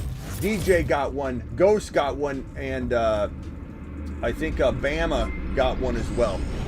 So appreciate you, Superfish, dropping that wattage on screen. Breece Hall probably. You have a better chance of drafting. I'm not saying you'll get him, but a better chance of drafting Gibbs back. Definitely A.J. Brown back and Kelce definitely back. Breece Hall is probably my decision here, pal. I appreciate you. Great question. And you can't go wrong with Gibbs or Breece, though, just so you know. If you're on the fence about Breece for whatever reason, just go Gibbs. I'd Smitty approve that. I'd probably say Breece, but I'd go either way. Should I send Moss and Ford for Benson to get him? Absolutely. 100%. I would send like a future second rounder easily in addition to that. I'd send a couple second rounders to get... Look, I'd even contemplate sending a 2026 first rounder for Benson. Benson is a 4.3 40 rusher, and Connor's 29 years old. So Benson's future is here. We got another 5 gifted memberships from Superfish. Absolute amazing. Wendell got 1, Maverick got 1, see that got 1, Brian got 1, the Blade got 1. Appreciate you, Superfish, for dropping monster wattage on the screen. How, if at all, would Aiyuk's contract leverage affect the players rumored to be involved? How would Aiyuk's contract leverage, so his leverage being, I don't want to sign that, I do want to sign that, the players rumored to be involved. There's so many players rumored to be involved. In the New England Patriots situation, Aiyuk affects Polk and Javon Baker. Like, they get nutsack kicks. It helps May. It helps Joe Milton if he ends up becoming the starter. It helps Ramondre. I want Ramondre to have a better wide receiver room so that Ramondre's not the focal point and he gets to catch a bunch of footballs and get to live near the red zone more often. We got 5 gifted memberships from Maverick and 5 more from Superfish. And that's Willpower getting 1, Steven got 1, Bambino got 1, Duel got 1, Ashton got 1, Next Goat got 1, MG111, 49 got 1, Frake got 1, E-Town got 1. Appreciate you guys dropping those memberships. As far as like if he goes to the Browns, I mean, Amari Cooper's leaving and Aiyuk's going, so it's very much a similar situation from a Cleveland Browns standpoint. But Aiyuk has been holding out, so he's got a higher injury risk. Amari Cooper is probably not a great thing for Deebo in terms of what we're talking about Deebo, right? We're talking about Deebo taking a huge step forward, being counted on more than ever. And if Amari Cooper comes over, it's not much different than Aiyuk. If Aiyuk was in the game, you know, playing amazing football, we still love Deebo anyway. Deebo was a Moonman with Aiyuk staying or going. But we certainly celebrate Deebo more, and he goes to Mars, he goes to Saturn, he goes to Neptune potentially, if he's potentially... thank you, Maverick, dropping another 5 memberships. Maverick is the man. Thank you, Superfish. Oren got 1, Jaime got 1. Mark James J. Be Easy. Appreciate you guys. Man, you guys are amazing. So hopefully, honestly, I don't want Aiyuk to go to Cleveland because I don't want Amari Cooper there for Deebo. I'd rather Deebo be, able to excel without having Amari Cooper around. I think it does. Like, in a way, I think, and someone might say this is crazy, but in a way, Amari Cooper is better than Aiyuk. I'm not saying that dynasty-wise or anything like that. I'm not saying Aiyuk can't become better, but Aiyuk is just getting going. And Amari Cooper has 5,000-6,000 yard seasons. He brings a lot to the table. And let me put it this way. The Niners are more dangerous this year with Amari Cooper than they are with holding out, unhappy, disgruntled, I haven't been at practice for the entire offseason, Brandon Aiyuk. Do you know what I'm saying? Brandon Aiyuk, in the current setting right now, not at practice, been holding out, could get injured, he's disgruntled. Amari Cooper's better for the Niners to win games than that version of Aiyuk that's coming on in. We got another 5 gifted memberships from Maverick. That's 3. That's 15. Maverick, appreciate you. Big Wade getting in on that. Sean O. So I don't know if I answered your question, Hoosiers, but thank you for the question. Okay, here we go. Jacob with a $5 hauler. What does a move to either the 3 teams mean for Aiyuk's dynasty outlook? Hold, sell, tough to leave San Francisco's offense. I agree. I think in Cleveland it's very similar. And the reason I say that isn't because San Francisco is not a great offense, but there are a lot of mouths to feed in San Francisco. At least he's the number 1 in Cleveland. But what if Watson goes down? What if Watson doesn't feed him right? What if, I don't know. It's tough to say. But I'd say that being the number 1 in Cleveland's probably easily as good at worst case scenario. I think New England, it's tough to say. Right now, it's not good because we don't know what's going on. Drake May might be the guy, might not be the guy. Superfish and Maverick are going back and forth. I think this is what you call a gifted membership battle between Superfish. Jay Easy got one. Brandon, Nub, Crypto, call your boy. Or no, not call your boy. That's Cali, California. Appreciate you. I would say San Francisco and Cleveland, Washington above all of them, but they're not maybe in it. I think Pittsburgh probably right below Cleveland and San Francisco, and New England at the bottom. But New England could turn into something. It's hard to know. Maverick with another 5 says, Superfish, you're not going to take me out. I'm going to grab 5 right now and drop 5 more on screen. As far as Aiyuk, I mean, I would say I'm trying to sell him if possible. I'm trying to sell him if possible. Hey, Smitty, I got Fields at 9. I'm trying to sell him because I'm afraid that he's going to have less value. And the transition and the idea of him getting hurt. This is a player I didn't want to draft anyway this year because his cost of entry was way too high. People were taking Aiyuk in the 2nd round, just like Nico Collins. I'm not saying I don't like the player, but you can't take Nico in round 2. You can't take Aiyuk in round 2. You can't take these guys in round 2. Hey, Smitty, I got Fields at 9, AR5 at 5, and HN at 7. In my 14-team Dynasty League. This would be a keeper league, by the way, not a Dynasty League. Who do you think is the better value between Fields and AR5? AR5, even if it's 5th round, I don't know. I'd say AR5. AR5, he's still great in round 5. I don't think that's an overpay. It's not like you've got great keeper value in AR5 in 5 yet, but that could be a year from today. He could be a very great 5th round keeper.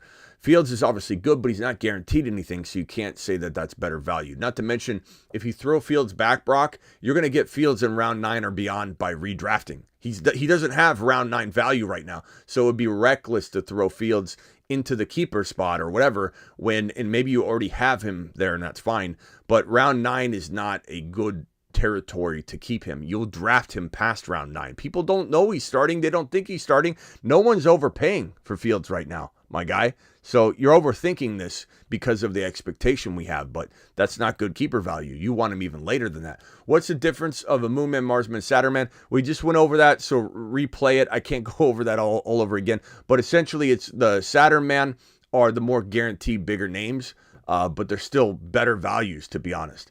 The Marsmen are a little bit lesser risk than the Moonmen, but they're riskier than the Saturn men, essentially. It kind of just comes down to like tier of player. So this is a Saturn men. The Saturn men.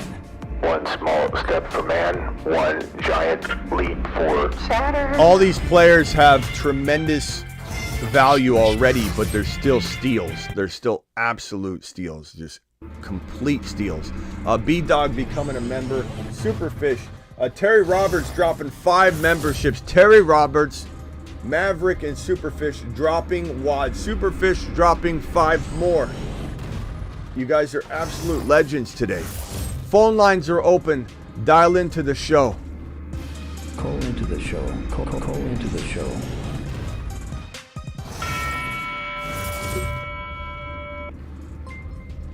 Dial into the show. Superfish and Maverick and Terry Roberts are going nuts. Maverick says, I'm not done. Give me 5 more, says Maverick. Give me 5 more, says Maverick.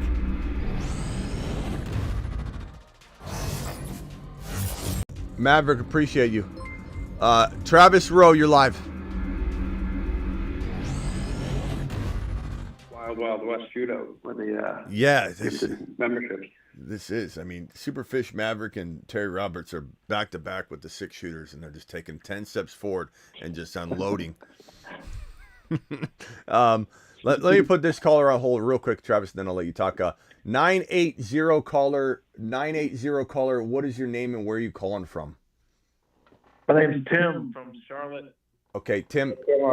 Tim, hang tight. I'm going to come to you in a second. If you can mute yourself, I'll be right with you. Tim from Charlotte. Thank you. Go ahead, Travis. So I think it's for Aiyuk. I think he's probably trying to decide, does he want to be a top 5 paid guy, or is he holding out to see if the Steelers can make that up the offer to where he's happy Superfish with the money, again. The 49ers are happy with the return too, because I mean, I think we can pretty safely say he'd rather go to the Steelers. Like, it was Washington, then the Steelers, and then the rest of the teams after that, because like you said, he said it himself. But I think the Patriots dangle on that top 5 thing. Human Ziggy with 5. Make him pause a little. I'm not saying he's going to go because of it, but probably making him think a little bit. Thanks, Human Ziggy, for dropping the 5. Superfish, everybody keeps dropping them. Maverick keeps dropping them. Terry, thank you, but Human Ziggy dropping 5. Yeah, I think what it does come down to is that his desire is Pittsburgh. That's probably why Pittsburgh, the reports are they got back in, because that's where he wants to go. He's definitely, I would say this, the Niners are at fault here more than anybody, because they let his contract go, his value go up and up and up. And I know Niner fans want to defend the Niners. You were defending Aiyuk like a minute ago. Now you're defending the Niners. Now you're hating Aiyuk. I predicted this thing to a T. I said all the Niner fans love Aiyuk. They're going to hate him by the end of this process, just like they did Deebo. Now, they could forgive him because they forgave Deebo, but you caused a lot of damage. Deebo hated the fan base for a little while. You could tell. He was so pissed off at the fan base, and I don't blame him. And Aiyuk is getting hated on to an extreme degree, but Aiyuk is, as much as this is the Niners' fault, because I don't want to hear that they offered him this. They let his value get out of control. It's the Niners. It's on the Niners. I do think Aiyuk has a hand in this, because I'm hearing from, and again, I tell you guys, there's not a lot you're going to have insider information on. And so I want everybody to know some of this is just guesstimation, but I'm getting a vibe, especially from people that I know that are close to the situation, that Aiyuk is like, he's dragging his feet too. Like he doesn't realize, in my opinion, how critical it is that he gets a deal done soon, or all of this could go away for him. It's not like everyone's going to sit around forever and offer, and it's like this bidding war. He's asking for an amount of money that's very dangerously close to everybody saying that's too much.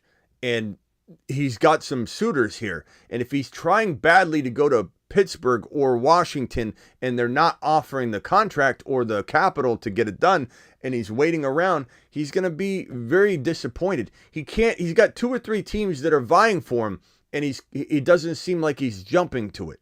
He's relishing in it, and I don't know. We'll see what happens. I hope he doesn't screw himself on this and wait too long. But I have a sense that the Niners don't want him back no matter what. Maverick dropping another 5. I have a sense that Aiyuk is in a dangerous territory where the Niners are, and especially this Christian McCaffrey thing, which is wild that he let this slip. And it was not something, let me see if I can find the McCaffrey thing. It was not like he misspoke or something. He got really nervous when he said it. And let me see if I can find that. I got it somewhere right here. It was like it slipped out, and he was pretty nervous about answering the question, but he referred to him. Yeah, my former teammate Aiyuk. I mean, my any teammate that former or not former, like he was like, oh shit. Like I have a feeling the Niners are like, he's gone. And if he comes back, we no longer are offering him the deal. You wanted to go this direction, go test your market, and good on you if you're going to get more than the $28 million that we offered you. But if you don't, we're not here anymore. You made the decision to walk away and go get it. Thanks again, Maverick. Appreciate you dropping the 5 gifted memberships. Superfish with another 5. Superfish is saying, I'm not backing down, Maverick. I'm dropping 5 more. No. I think 5 more. On top of that, Superfish to the mother freaking to the moon. But yeah, I don't know what's going on with this, bro. And I know he wants to go to Washington first, Pittsburgh second. He said that verbally. And then I don't know who his third is. I don't know who his third is. I don't know if it's New England. I don't know if he said no to New England. Like he could have said no to New England. He could have said no to the Cleveland Browns. Maybe he doesn't want to play in cold weather. I mean, there's a whole lot of One other thing, my guess is he hasn't said no to New England, but that doesn't mean he wants to go there. Because as long as New England is putting it out there that they're willing to make him a top 5 paid guy, he might as well just leave them hanging out. Even if he's not going to go to New England, just use it as leverage with other teams. He could just be using them to boost the price up too for other teams. Yeah, and I'm a Patriots fan, but I want Patriots fans to understand that could be something that's happening too. I think there's a chance they get him, but it could just be using them to the moon. Andy, appreciate the 5. Andy dropping 5 gifted memberships. Everyone's dropping 5. The Niners would be dumb to not want the Cleveland Brown trade above all. It wouldn't shock me if the Niners said to Aiyuk, you're wasting our time. You're wasting our time. We're no longer interested in New England's deal. We're no longer interested in these other deals. We only now like the Cleveland Brown deal. So you now have wasted our time. We're trying to get things moving and ready for 2024, and you're hampering our team's preparation. We're done. You either go to the Browns where we get the most compensation that works for us, or you're going to come back to work. And I won't be surprised if Aiyuk screws himself on this. He's got to be very careful. Because the Niners would be stupid to want the New England Patriot deal, assuming I know what it is. But it very much could be, let's say Judon's involved or whatever, then it's like, then it becomes a whole, that's actually a pretty attractive trade. But I don't know that that's going to be the deal. I don't think that's going to happen.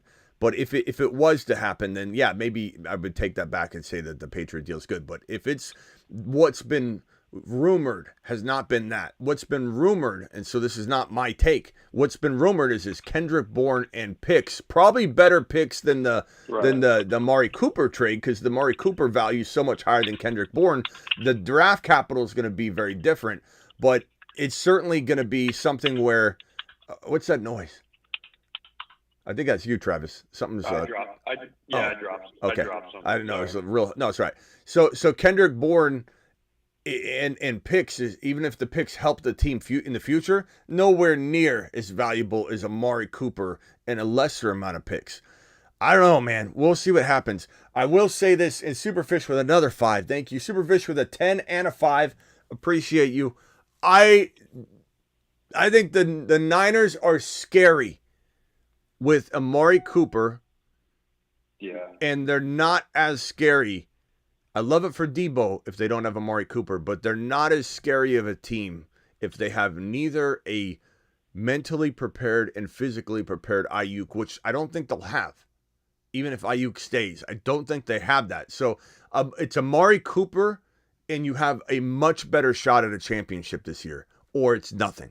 I'm not saying they lose or they don't have a shot in hell at winning a Super Bowl, but you go from being the favored team to maybe, I think the Niners are favored in every game this year, to probably, in the Vegas odds, losing some of that ground. I think a lot of people are going to say, no Aiyuk, no Amari Cooper. I don't know. It's still a great amount of talent. Teams would be lucky to have Kittle, CMC, Deebo, and Ricky Pearsall. I get it. But the reason they're favored in every game is because they also have Brandon Aiyuk, or they'll have Amari Cooper. This is night and day difference. This is a really strong shot at a championship, at least a NFC championship. Yeah. Versus not with Amari Cooper. Amari Cooper is huge. This would be equivalent to a kind of a smaller type of Christian McCaffrey trade. In hindsight, and when it happened, the Niners blasted the entire league. You know, there were 30 other teams that did not go after McCaffrey hard enough, where the Niners walked in. Everyone was sleepwalking, and they swept in and grabbed them for a second, a third, and a fourth, I believe it was, for Christian McCaffrey, who's done what he's done for how many years now? Now, we all wondered if he'd stay healthy, but goodness gracious, what a move. This Amari Cooper move will be in a small way a more watered down version of that, but that big of an impacting move where in hindsight, everybody's going to say, holy crap, Amari Cooper's really good. He's just been kind of in some bad situations. Cleveland's not the best situation. And that's why I think, Aiyuk going there doesn't necessarily blow me away. I'm like excited about him being the number one there, but at the same time, like Amari Cooper, he's done really well. So I think Aiyuk could do well, but I don't think Amari Cooper has been able to be tapped into fully. I think that he's getting older, so it's hard to imagine how many years he has left, but this is so fantastic for the Niners. Real quickly, hold on. It kind of fits the Niners window too, though. Yeah, it does. This is a membership, the Patreon. I wanted to say thanks. Is this the Patreon membership? No, the Patreon membership is a totally different thing. I'll drop that. That's a $10 a month membership that gets you a live chat environment that's pretty much exactly like this group in here. Basically, everybody in this live chat, the core of this live chat, is on the Patreon, dropping crazy live messages all year long. And so here's that. Alex left from San Diego. Alex, I was just about to come to you, so please call back if you have another question. So yeah, you just got a YouTube exclusive membership. You got all the emojis and a green name. So have at it. Drop all the emojis until your heart's content. Patrick says, what's the difference of a Moonman, Marsman, Saturn? I just answered that one, so thank you. Appreciate that. And I think I'm caught up on the super chats. Let me go real quickly around the phone line before people hang up. Tim from Charlotte, and then Matt Biaja next. And then if the other guy, Alex, wants to call back. Tim, go ahead. You're live. Yes, sir, man. I think I might need the board for this one. You probably can keep it in your head. But first of all, I just want to say thank you, man. You helped me win the championship 2 years ago. I lost in the title game last year, kicking their ass all over the field. But we got a keeper league, 14 teams. Okay. We get to keep 3.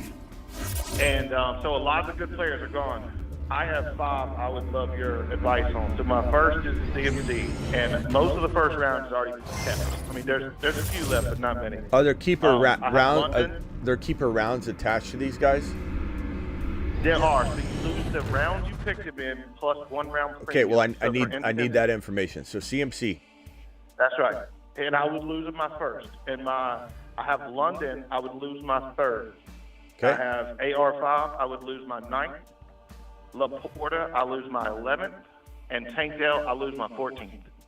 Okay, and you can keep 3? So I can keep 3. I have a nasty team, and it's going to be good no matter what, but this is going to set me up. Your first rounder, what pick do you have? Do you know that yet?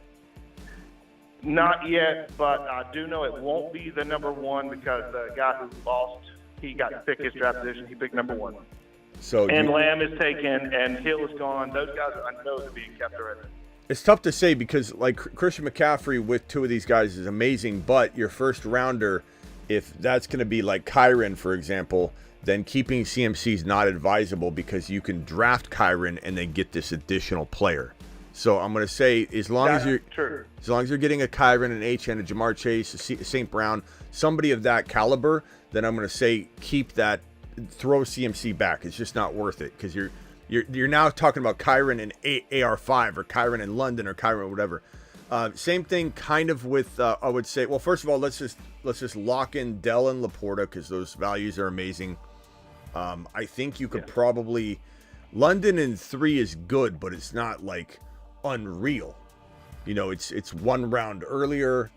It's still very, very good value. I kind of lean toward AR5 in the 9th round because I think next year he's going to be an 8th rounder next year. Is that correct? That's right. Every year goes so up 1. That's going to be amazing. And you keep them 3 years back. That's going to look even more amazing. And London's going to lose that appeal. He becomes a 2nd rounder next year.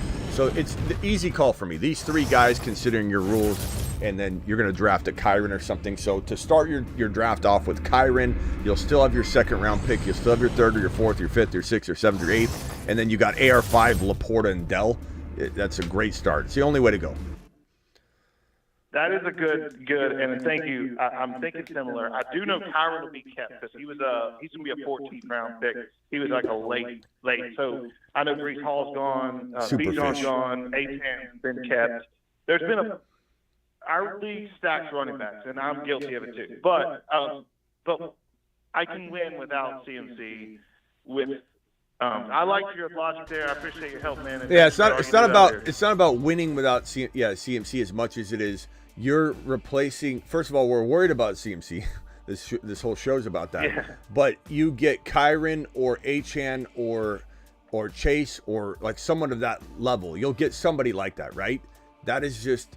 I think the best I've seen is going to be, so you can't keep 2 of the same position, but most people don't have like 2 great receivers. The best I've seen is going to be like AJ Brown, JT. There's not like the top tier. They're pretty much kept all because like Brees Hall is only going to lose a 3rd. Mute yourself, Kevin. Thanks. Most of the great players, like Kyron, for instance, he's a 14th round pick. Okay. Damn. I mean, I don't know. And one more comment. So weekly high scores get a payout as well. So last year I won 7 of 14 weeks with CMC and the Nasty team. So I got paid there. But so the weekly matters. Superfish. The high scores matter. I don't know. I would say let's let the chat decide on this one, knowing that newer information that you're looking at AJ Brown, you're looking at ETN type player, whatever. Those are the guys available. ETN would be there. Okay. Not the high end RBs. That makes it tough. That makes it tougher. Maybe Pacheco, the guy who has him, has somebody else good too, but maybe Pacheco would be like one of the higher end. Do we want CMC in round 1, or do we want Pacheco and an additional? AR5 in 9. Yeah. Oh yeah. So you're gonna have AR5 and 9 with Pacheco, or have just CMC. Yeah. I don't know. I mean, I still think I'd rather have Pacheco and AR5. So as long as you're getting a Pacheco or AJ Brown type player, I think I'm still on board. Mainly because, again, you're getting this 9th round, 8th round, 7th round, but it's close. Plus, I'm also very worried about CMC. It's great. This is a tough call. This is a tough call. It's a tough call. Now that you're telling me that the value could drop off, it's harder. But CMC is still a concern. That's the whole point of the show today. I don't know. He is, and I'm a Charlotte native, so I grew up with CMC. Superfish. I love him, it's at the end of the game, I want Smitty Marsh, man. So I can't do it. But I'll keep all that in mind, man. I really do appreciate you. All right, bro. Later. What you do. Have a great night. I appreciate it. Call back if you got another one. Let's go over to Matt Biaggia, and then over to Kevin, and then back to Travis. It's tough. I mean, look, you can either buy into CMC for another year, who's got a calf injury, who's missing 2 to 3 weeks, won't play a single preseason game, and you got to run into week 1 with the unknowns. But in your situation, I will say this, you've got a different league scoring situation where you're getting money for every weekly win. So that does make, it's like weekly winners. It does make McCaffrey less of a risk in your format, just because you're making money off CMC in week 1, 2, 3, 4. But again, the thing is, you don't know if he's healthy week 1. Let me put this caller on hold. 925, what is your name and where are you calling from? Hey, I'm Jacob from Sacramento. All right, Jacob. Good, man. Mute yourself real quick. I'll be right with you, Jacob from Sacramento. Just hang tight. Go ahead, Matt Biaggia. Yeah, I just want what you think the Browns should be doing. Should we be trying to get Aiyuk? Yes. Just to block Pittsburgh, and you figure he's I guess better than Cooper? Is he better than Cooper this year? No, but talk me down, because I like Cooper. So talk me down. Yeah, well, Cooper's an older player, though. You know, Ziggy, how old is Amari Cooper? I don't care that he's going to be 30 or whatever. He's shown no signs of falling off. Bro, I don't care if he's shown no signs of falling off. He's 30 years old. I'm talking about winning a Super Bowl this year. Why are you screaming? Why are you screaming, Biaggia? Why are you screaming? Because I am passionate about this. Okay, Smitty. well, listen. Calm down for one. Number two, I'm trying to explain it to you. This is a long-term move. Aiyuk and Cooper are very close, okay? I'm not saying I wouldn't as a Niner person. If you're a Niner fan out there, if I'm you, I probably want Amari Cooper, especially at this stage in the game with Aiyuk holding out, being more injured. Hold on, Biaggia, quiet. So you have the ability to stave off the injury risk that Aiyuk comes with. He's kind of a mental case right now for the Niners. There's no good vibes there. He's kind of burned his bridges. You're better off getting Amari. Biaggia, shut up, Biaggia. About how Deebo was. You know Deebo what? contract. Call you back said the Niners don't handle this. Call back when you're ready to listen to what I'm saying. So Biaggia, you're gone. Finish him. I'll still answer his question because I know people have this question. Aiyuk is a long-term asset. You've got the worst contract in the NFL in Deshaun Watson, and you need a wide receiver for the long term. Amari Cooper's 30. This is his final big season that you can count on. He may have one more. Don't care what Biaggia said about, they drive. By the way, the reason we call him Matt Biaggia is because he can't say Bijan. He says Biaggia. I don't know what Matt's name is. It's Matt something, but he says Bijan Robinson. So just know that.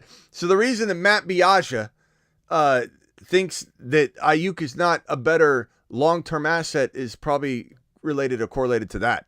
But look, at the end of the day, is Cooper maybe better this year for the Cleveland Browns? Probably.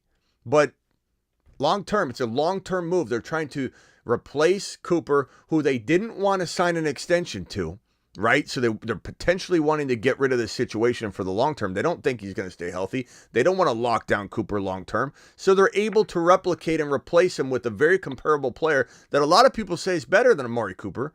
I'm not saying I agree with that this year, but why not get a player locked down long term to try and protect your horrible investment in Deshaun Watson? That's what's going on. It's pretty simple. And then let's see here. Who is next on? Unless Travis, you were trying to say something, and then I'll go over to I think it's Kevin and then Jacob and Joe from North Carolina. So go ahead real quick, Travis, and then over to Kevin. Oh, no, I was just saying that, famous last words with, I don't see any signs of him dropping off. But with the Browns, I understand with the quarterback contract Watson has, they have to kind of go for it, but I'm not so sure they're winning the Super Bowl with Watson. So yeah, I'd want Aiyuk just for that reason, because I don't think it's happening in the next 2 years, which is Cooper's window in my eyes. Yeah, it's as simple as that. Patrick with a $2 hauler. Thank you, Patrick. Appreciate you. Patrick says keep Amon-Ra at 22 or Breece at 14. They're both fantastic. I would say Amon-Ra at 22 feels a little bit more valuable. He's going higher than Brees. I'm not saying I agree with it, but so in that sense, you're keeping a player that has higher ADP at a later pick. So probably Amon-Ra St. Brown. But I love both of them. I don't know. Despite that, that's so tough. If it's limited keeper, I'm doing Brees Hall. Like if you can only do this for 3, if it's unlimited, like you can keep him for that value for life, then I'm taking the longevity of the receiver. But if it's a 3-year keeper and then it's off, I'm going Brees Hall. Isan, thoughts on James Cook? I like him, but I don't love him. And his ADP is kind of reasonable, I guess, so I'm not out on James Cook necessarily, but he's not somebody I'm targeting. The Buffalo Bills are very inconsistent with how they use their RBs, hence why Singletary does well when he leaves, hence why Zach Moss does well when he leaves. I mean, there's a pattern there. They're a throwing team. Their running game is the short pass. I'm not saying he won't have good games. He had some monster blow-up games last year, but he also had a lot of bad games. Let me go over to Kevin real quick. Kevin, you're live. What's going on, Smitty? Thanks for having me on. So What's I up? just had a question. I got a super flex draft coming up. Yeah. Second pick. Is there a way to have like a specific strategy? And also one thing I've been playing with is like quarterback handcuffing and going late with like Justin Fields and Russell Wilson around 12, 13 back to back. Is there a way to like... Is there a way to what? Kevin? Yep. You hear me? Yeah. So to answer your question, that is exactly the strategy. So go early quarterback in round 1, grab Fields and Russell Wilson and Penix Jr. That's my recipe. That's how you dominate a yearly Superflex draft. Dynasty, it's Kirk Cousins and Penix Jr. and Fields and drafting and dominating that way. Like if I had to isolate it down to one strategy, my strategy would be I'm owning Fields, I'm protecting that with Russell Wilson. I'm not excited about Russell Wilson, but I'm protecting it, and then I'm grabbing Penix Jr. in the redraft. That is my formula. Last year my formula was Jordan Love. It smashed. I think it's still the same formula. That formula is find that gem of a QB2, and it's Fields or it's Cousins, Penix Jr. in Dynasty. And then you scoop up in round 2, 3, 4, as long as you can. You scoop up normal first and second round players in a 1 QB, because there's going to be so much value sitting there as everybody consumes Matthew Stafford's and Jared Goff's, and I'm saying hell no. Give me the Fields and Russ and Penix Jr. situation, or in Dynasty, Cousins and Penix Jr. In Dynasty, it's very unique because Cousins, nobody wants him. He's a ticking time bomb. Yeah. And Penix isn't the starter, so people want him, but they don't want him bad enough, and so it's a value. The whole package is just sitting there at a discount. What? Come on. Come on. Who's talking in the background? Who's saying, come over here and mute yourself? We can hear everything you're saying. All right. Anything else, Kevin? That's it. All right. Thank you. All right, later, bro. Let me go over to Jacob from Sacramento, then over to Joe from North Carolina, then over to Michael from Texas, who may or may not be walking his dog. Jacob, go. You're live. Hey, what's going on, Smitty? What's Thanks up? for having me, man. I got a quick trade question for you. I'm in a 4-keeper Superflex league. Right now, my keepers are Kyler Murray, Jalen Hurts, Gibbs, and Bijan. Have an offer on the table right now. Trade away Kyler, my first round, and my 5th round for Chase. To the moon. I know obviously it's a slam dunk on the keeper side, but say it again. Say it again, bro. Say it again. The trade. Yes.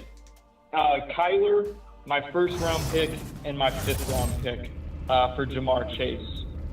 So obviously, yes, I mean, slam dunk on the keeper side, obviously, but I'm worried about losing a lot of, high value picks.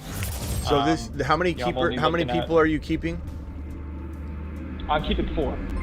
Okay, so this is essentially like a 4th or 5th rounder in the first rounder that you're giving up. Yeah, exactly. But it's a super flex. Yes, sir. See, Kyler's worth a top 12, 15 overall pick in a super flex, bro. Kyler might get drafted over Jamar Chase in a super flex.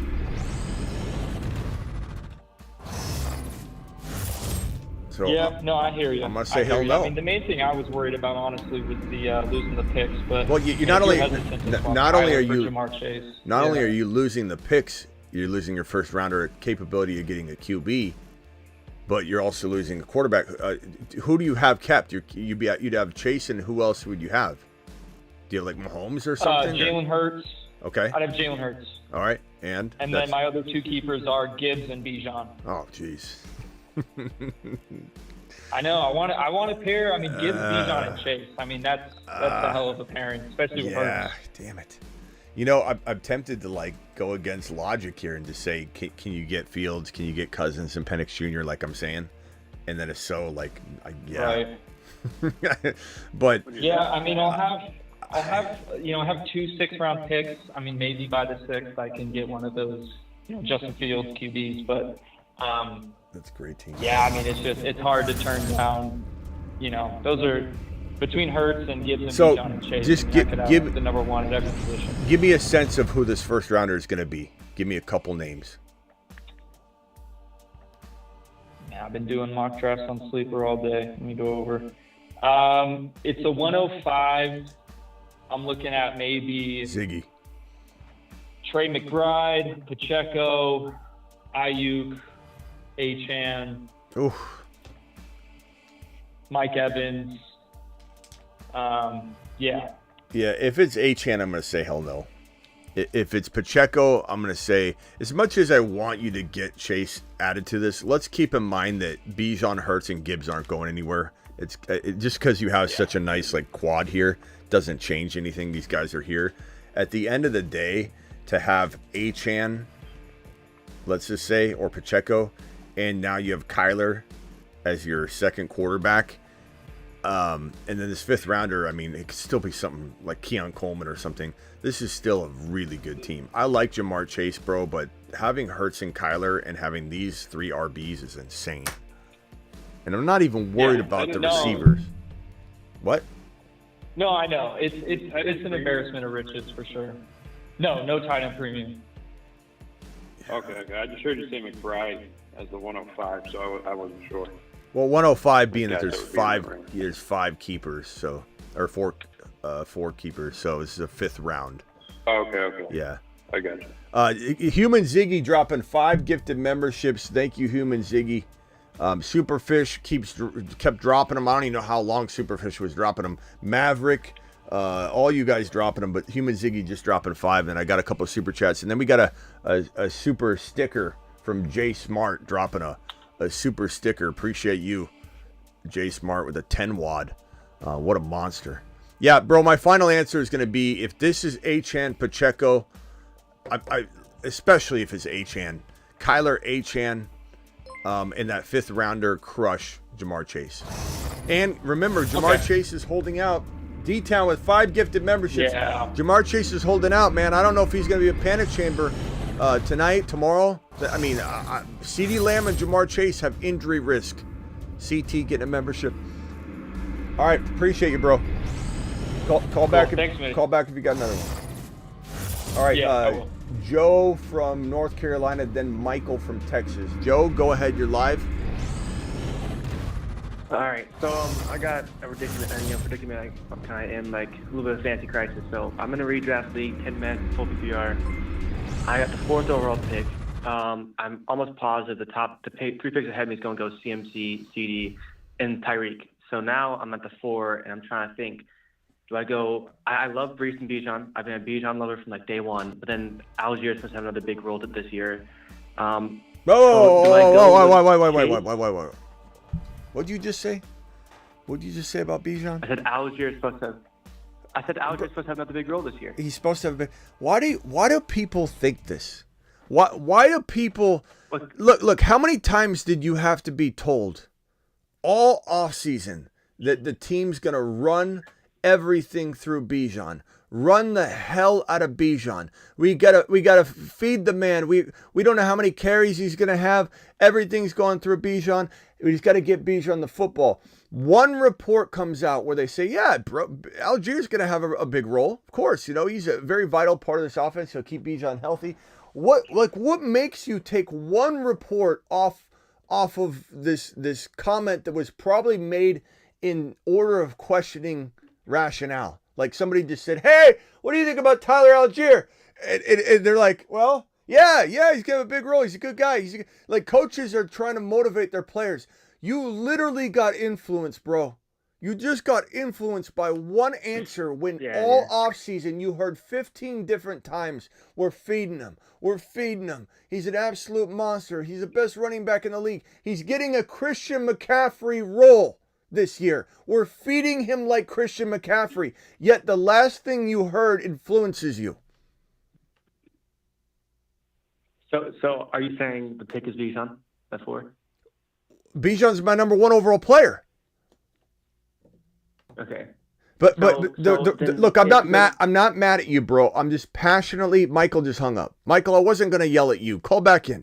I yelled at him about the dog, I think, and Michael, call back in. I appreciate you. I'm not mad at anybody. I'm just passionate, and I'm trying to. It's like when they knight you in a movie, right? And they say, "We're knighting you," and they go, "Here's your oath," and then they slap you, and they're like, they slap you so you'll remember your oath. I'm merely trying to smack some sense into you to say, bro just got told 15, 20 times all off season long that this guy's going to be used like Christian McCaffrey. You are trying to ignore everything you've heard and know based on one comment about, Algier, we like him. You know, he's definitely going to have a role. Of course he's going to have a role. This man can't. You know how many times the Falcons are going to run the ball and throw the ball? 500 times. Do you want Bijan to run the ball 500 times? Or let's say it's dialed back from the Arthur Smith days. Let's say it's 450 times, 425 times. Do you want him to have 425 carries? Like, what are we talking about, bro? He's going to have a 250 carry season, and there's still going to be probably 150 carries left over for somebody. Like, you don't overthink this. This is wild to me. It's so wild to me how people are letting this, and people they just come in and tell me. They don't even ask me. They just come in and go, "Yeah, since Algier is going to have a bigger role and we're avoiding Bijan, what do you think about me drafting?" And I have to keep saying, "Bro, what did you just say?" Alert. Stand down order in effect. That's all I'm saying, bro. I appreciate you. My answer is Bijan. Name the players that you're also considering, though. Bijan and who? It was between Bijan, Brees, and Jamar. Yeah, they're all great. now that I've blasted that take down to size, I still love Brees Hall.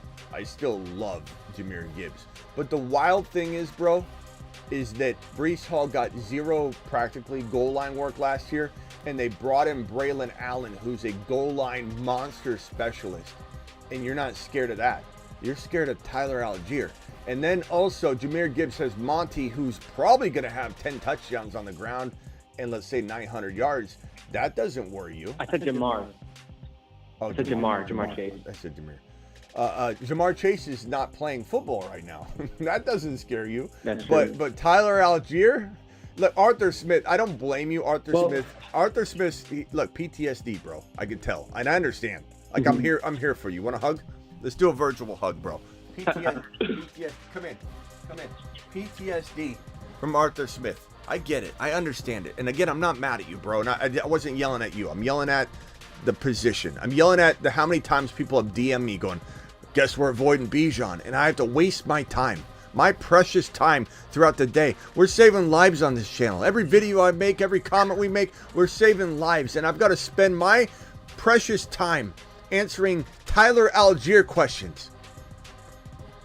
And I know that this happened last year, and my same reaction was last year, but this is logic, and logic didn't play into it. They're going to feed Bijan. They're telling you, CMC. Arthur Smith never said shit about Bijan. That's the difference. He didn't say, "Oh, I love this guy. He's going to be my CMC." They're literally talking about him. Raheem Morris, CMC workload. How many carries can we give him? You know, Algier's going to have a big role to keep him healthy. No doubt about it. This guy catches 60 balls this year. Who's going to be in the backfield when he's lined up in the slot? Like, think about it from this perspective. Zach Robinson comes from the Rams. He had Puka Nacua. He had Cooper Kupp. He had Kyron Williams. Who does he have in Atlanta? He has Kyle Pitts, which is fantastic. But he has London, Mooney, Rondell Moore, but he doesn't quite have the 2 wide receivers. He has Kyle Pitts in a way, right? Obviously, but Bijan's going to be potentially some of that wide receiver action he's looking for. So someone's going to be getting carries in the backfield. Algier and Bijan will be on the field at the same time sometimes. It should not scare you, bro. Someone said I got to take away your Bijan card. This is for your own good.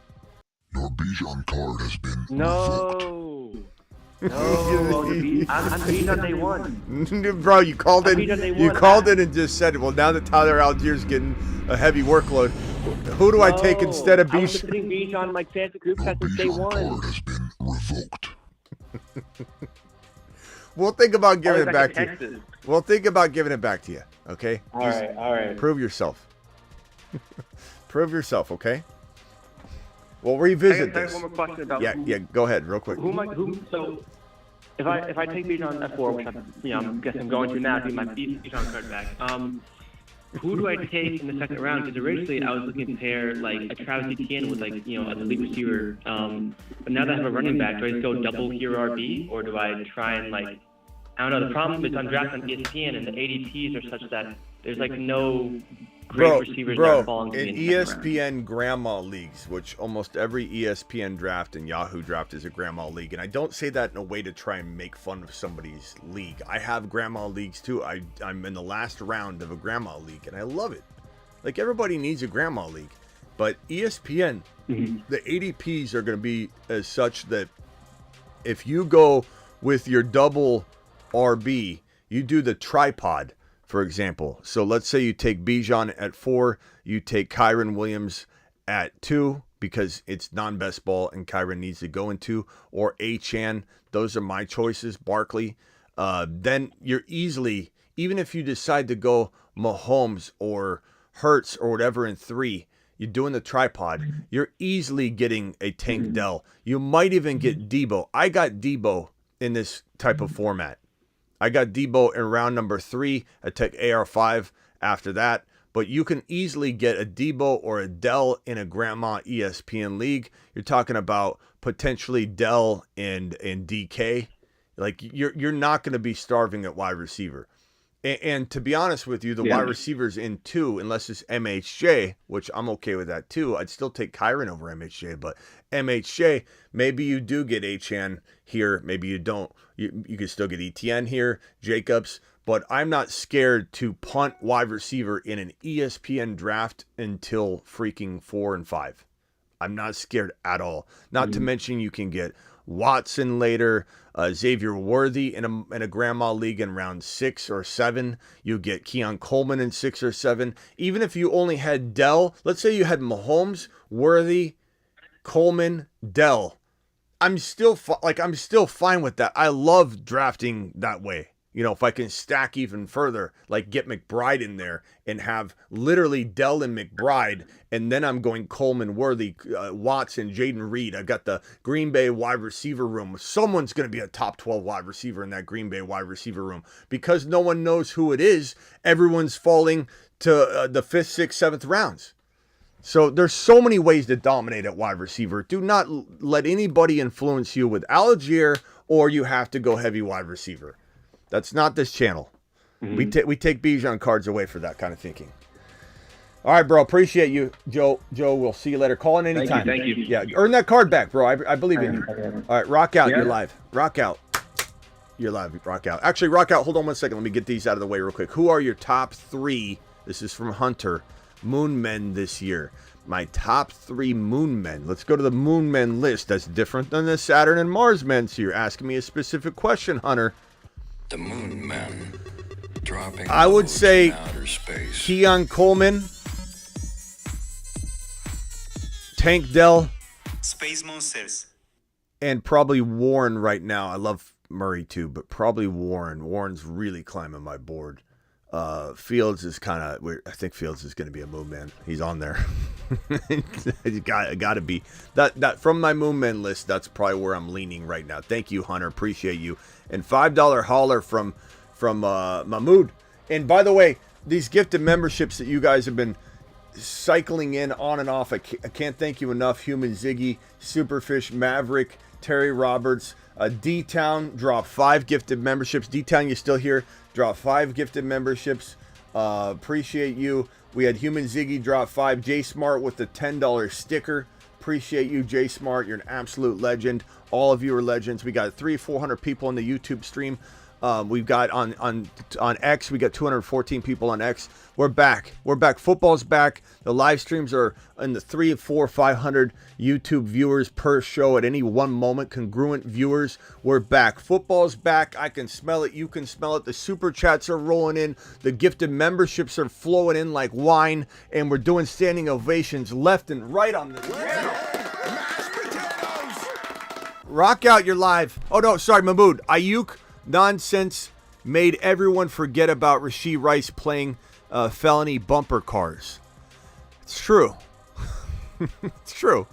And Rice may or may not miss any time this year. And this is a scenario we talked about. It's not that he's going to escape Texas law. It's that he's delaying the inevitable. And, you know, it could be a midseason suspension, though, too. Snoopy, gifting a membership. Snoopy, appreciate you doing that, my guy. Edward was the benefactor of that. Edward, thanks, Snoopy, for dropping a gifted membership.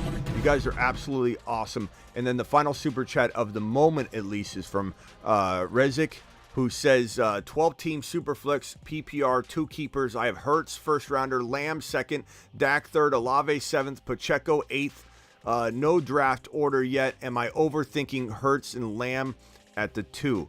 So in a super flex, you are not overthinking Hurts and Lamb at Hurts and Lamb 1 plus 2. Let's see. 12 super flex, two team, have Hurts. First is Lamb, second Dak. Yeah, like you're taking Hurts, Mahomes, or Josh Allen without question. If you're drafting a 1, 2, or 3, you better not punt quarterback in a super flex. You better not. Now, I don't know that I'm locked into Dak, though. But in a third round, that would be crazy in a super flex to get Dak in the third round. So I would take advantage of that. But the only thing I'm saying is, it sounds like your league doesn't take quarterback seriously if you can get Dak in the third round. So I do wonder what you could do in terms of, you know, JD5 later in this particular format with these guys. Every super flex is different. I draft in super flexes where JD5 goes in the top 13, top 14 overall. To get Fields and or Cousins and Penix Jr. to get Fields and Cousins and, you know, whatever. If you can get that and then consume more studs in rounds 2, 3, and 4, I am very tempted to do that. But your Hurts and Lamb option is fantastic. Lamb does have a little bit of injury risk. Hunter just became a member because Josh gifted a membership. Josh, thank you. I'm very, very concerned about Lamb and Chase, though. Like the risk level for both of them go up every single day they're out. So I'm not saying that I'm not tempted to tell you like Tyreek Hill if he's there, or maybe go Bijan or something like that. But Lamb is a fantastic pick as of this moment, and it's hard to pass him up. It really is. But we will be entering dangerous territory in the next couple weeks if Lamb's not there. Rock out, you're live, and then I'll go over to Steve. Steve from Phoenix, if you can mute real quick. Rock out, you're live. Go ahead. Thank you, Josh. Hello? Yeah, rock out, you're live. Jay with the gifted sticker again. Go ahead, rock out. Yeah, To the moon. My first 2 picks was Gid and then Kyron. Would you be scared to take Pacheco the third round, or is that getting too greedy? It's not too greedy. It's just what can you get here? Like I like it. I don't mind it. You know, especially if he's your flex. But I could go QB or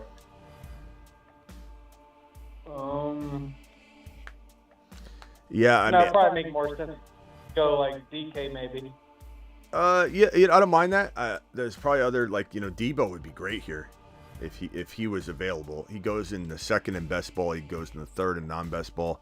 This would be great. I think Deebo Pacheco would be a tough call. I go, you know, I lean balance when balance is allowed. But I mean, would I take Mahomes over Deebo and Pacheco? Absolutely. Would I take Jalen Hurts? Yes. I would forego wide receiver in a grandma league and come in with, like I said, 2 Tank Dells times, you know, a Coleman But give me Tank Dell. Give me DK might even fall, but give me Dell ×2 type player, and then a Keon Coleman, a Xavier Worthy, et cetera, et cetera. But Mahomes, fantastic. And while stacking is not advantageous in non-best ball like it is in best ball, it is fun to have like Mahomes and Worthy, Mahomes and Rice, Mahomes and Hollywood, and have two of those guys mixed with a Dell, and then have your Kyren and Gibbs. And I love that. But I don't pass on Mahomes or Hurts or Josh Allen in round 3 in a grandma league. I just don't do it. 10 times out of 10, I'm grabbing one of those guys. And in best ball in round 4, same concept. I don't care if I need a receiver. I really don't care. I really don't care. Best way to keep a 10-team league interesting, says TM42. Weekly payouts. So the highest winner, the highest scorer gets $25 or $20 every single week. That way everybody's in it till week 17. That's what I would say. And then would you take Gibbs at the 1.8? So this is Rockout's guy he has with Kyren. If Bijan is gone, 12 team. Yeah, I would take Gibbs in the top 5. Gibbs is worthy of being a top 5 running back. The question is how much can you get away with letting him slip? But, in your situation, you'll never see him in round 2. Gibbs is fantastic. Breece Hall, Gibbs, Kyren. Kyren more so in round 2, though, because you can get away with it. But I think Kyren deserves to be in the conversation, believe it or not, in the top 5. We don't have to entertain it. That's the beautiful part about it. Kyren's a second rounder, and it's a gold mine. If you got the 12, 13 turns and a grandma non-best ball, Kyren at 13 is fine. It's a home run. He can win you a league from 13 overall. Cuff him to quorum, but Kyren's fantastic as well at a 2-3 turn. But at the 1.8, Kyren's a little early. You're getting Gibbs, you're getting Hall, you're getting Bijan, and you're smashing one of those guys. And just hope to God that Kyren falls to you in the second round. And do not be afraid to go RB. Jared just became a member because Human Ziggy dropped 10 gifted memberships, Ziggy. To the moon. Hey, Smitty. Sorry, I'm not sure about that. The Moonmen. Dropping. Human Ziggy dropping 10 gifted memberships. Yes, rock out. Why you taking my Bijan card? You what? I'm like his biggest supporter. Wait, what? Bijan. What about his? Take my Bijan card. Why would I take it? Yeah. What do you mean? Why would I take away my Bijan card? Why would I take away your Bijan card? I don't know. You thought I wasn't messing with him, even though I'm his number 1 supporter. No, we know you love Bijan, Rockout. Rockout, you're letting that pandemic get to your head there. Are you feeling all right, bro? How you feel? How you feeling? Loopy, but getting better. You're holding up good? A little loopy. Steve. A little loopy, but getting better. You seem a little loopy. No one's taking away your Bijan card. All right, Steve, you're live. Hang tight, Rockout. Smitty, what's going on? What's up? I got a question, bro, on how you can help me in my scenario in my home league. It's a very competitive home league. It's a $300 buy with 10 people, so it's competitive, right? Yeah. It's a 4-keeper league, 4 keepers. It's a super flex, double flex. Super flex, double flex. Okay, so 2 flex options outside of what? 2 running backs and 2 wide receivers, or 2 running backs, 3 wide receivers? Yep. 2, and then 2 super flex, okay. double flex. Yeah. Is it tight end premium? No, and a defense. That's it. No kicker. Okay. All right, hit me with as quick as you can. 4 keepers. Anthony Richardson, Bijan, CeeDee Lamb, Justin Jefferson. JJ, Lamb, Bijan, and CD. Anthony Richardson. Sorry. Anthony Richardson, CeeDee Lamb. Yeah, I got it. Justin Jefferson. Gotcha. And I have Garrett Wilson and Trey McBride on the side, but the reason I'm telling you that, because I don't have a 5th, which would ultimately be the first round, 5th or 6th round, because it's 4 keepers, it's ultimately going to start the 5th round, right? I don't have a 5th or a 6th round because I traded. He gave me his first 2 rounds last year, but now in return I gave him my 2 this year. I'm losing it, bro. I'm not following, but just ask the question and let's see if we can By the way, Patriots what- no longer interested in Brandon Aiyuk. This is what I was saying. He's getting into a dangerous territory where teams are going to be like, look, we don't have time for this, man. So that means that either the Steelers get back involved or this Cleveland Brown deal gets announced ASAP. This is crazy. Go ahead. Hurry up, bro. Hit me with your question. Yeah, so what do you think I should do? Just roll with those keepers and not have the first 2 rounds? Or should I try to wheel and deal and try to get some of those rounds back? What do you think? It's so hard to, like, this is like, we're in the middle of it. I can't see the big picture. But you're talking about dealing Garrett Wilson and McBride to get extra picks? Or maybe, obviously the CD Lamb or the Bijans or the Richardson. So then that's you would more. Yeah. So then you move Garrett Wilson into one of these spots is what you're asking me. So I would say, Right. I would definitely be interested in moving Garrett Wilson into a spot if you could sell a kind of worrisome JJ for like a first rounder, and then that allows you to get like a Mahomes or a Hurts or something. But if we're talking about No, he'll be kept. He'll be kept back with 4 keepers. Okay, so if there's not the kind of value that we're talking about left, then I don't care. I'm keeping JJ because the value at that 1 pick, if you were to get somebody's first rounder, which is really a 5th rounder, the value's not good. Right. So you're either trying to find someone with weak keeper options so you can move your 2nd up into the 1st, or your 3rd up into the 2nd, or your 4th up into the 2nd by getting rid of McBride and Wilson. That's your only option. Or just keep it, right? And just bite the bullet and wait, because I got phenomenal keepers, right? You're keeping these guys. If I don't do shit. No, you're fine. You're keeping these guys no matter what, but you're losing Garrett Wilson and McBride for nothing. So I'm saying, try and find I'm losing two rounds, and I ain't gonna be I won't start my draft until the 7th round. Yeah, but these are elite players. Yeah. You could throw AR5 back in and keep Garrett Wilson. Yeah. That I'm okay with. That super flex. So don't. No quarterback. No, not a super flex. I'm sorry. I forgot you said that. No, these are the picks. These are the picks. Keep these guys. Try and trade Garrett Wilson and McBride to move up, even if it's slightly. You're losing them anyway. Just to move up, like your 3rd rounder into the 2nd, your 4th into the 3rd. Right. Just get some sort of advantage. But yeah, AR5 is a top 5 overall pick in super flex. These guys are smashes.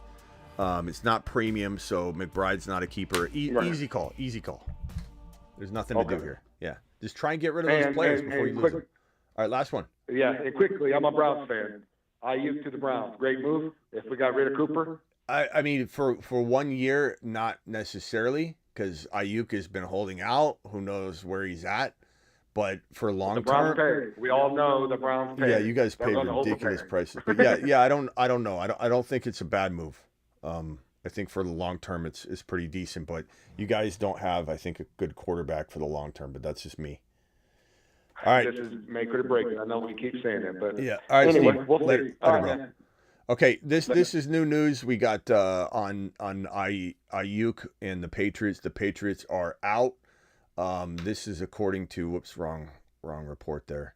This is according to several reports, but Adam Schefter specifically is where it originated from. Let me see if I can put that on screen here. I've got one report here that I can throw on, but it did originate from Adam Schefter. But here it is. Aiyuk, the Patriots are no longer interested in trading for Brandon Aiyuk per Adam Schefter. That leaves the Cleveland Browns as the only known team that's interested. And then the Steelers have been potentially back in, potentially out.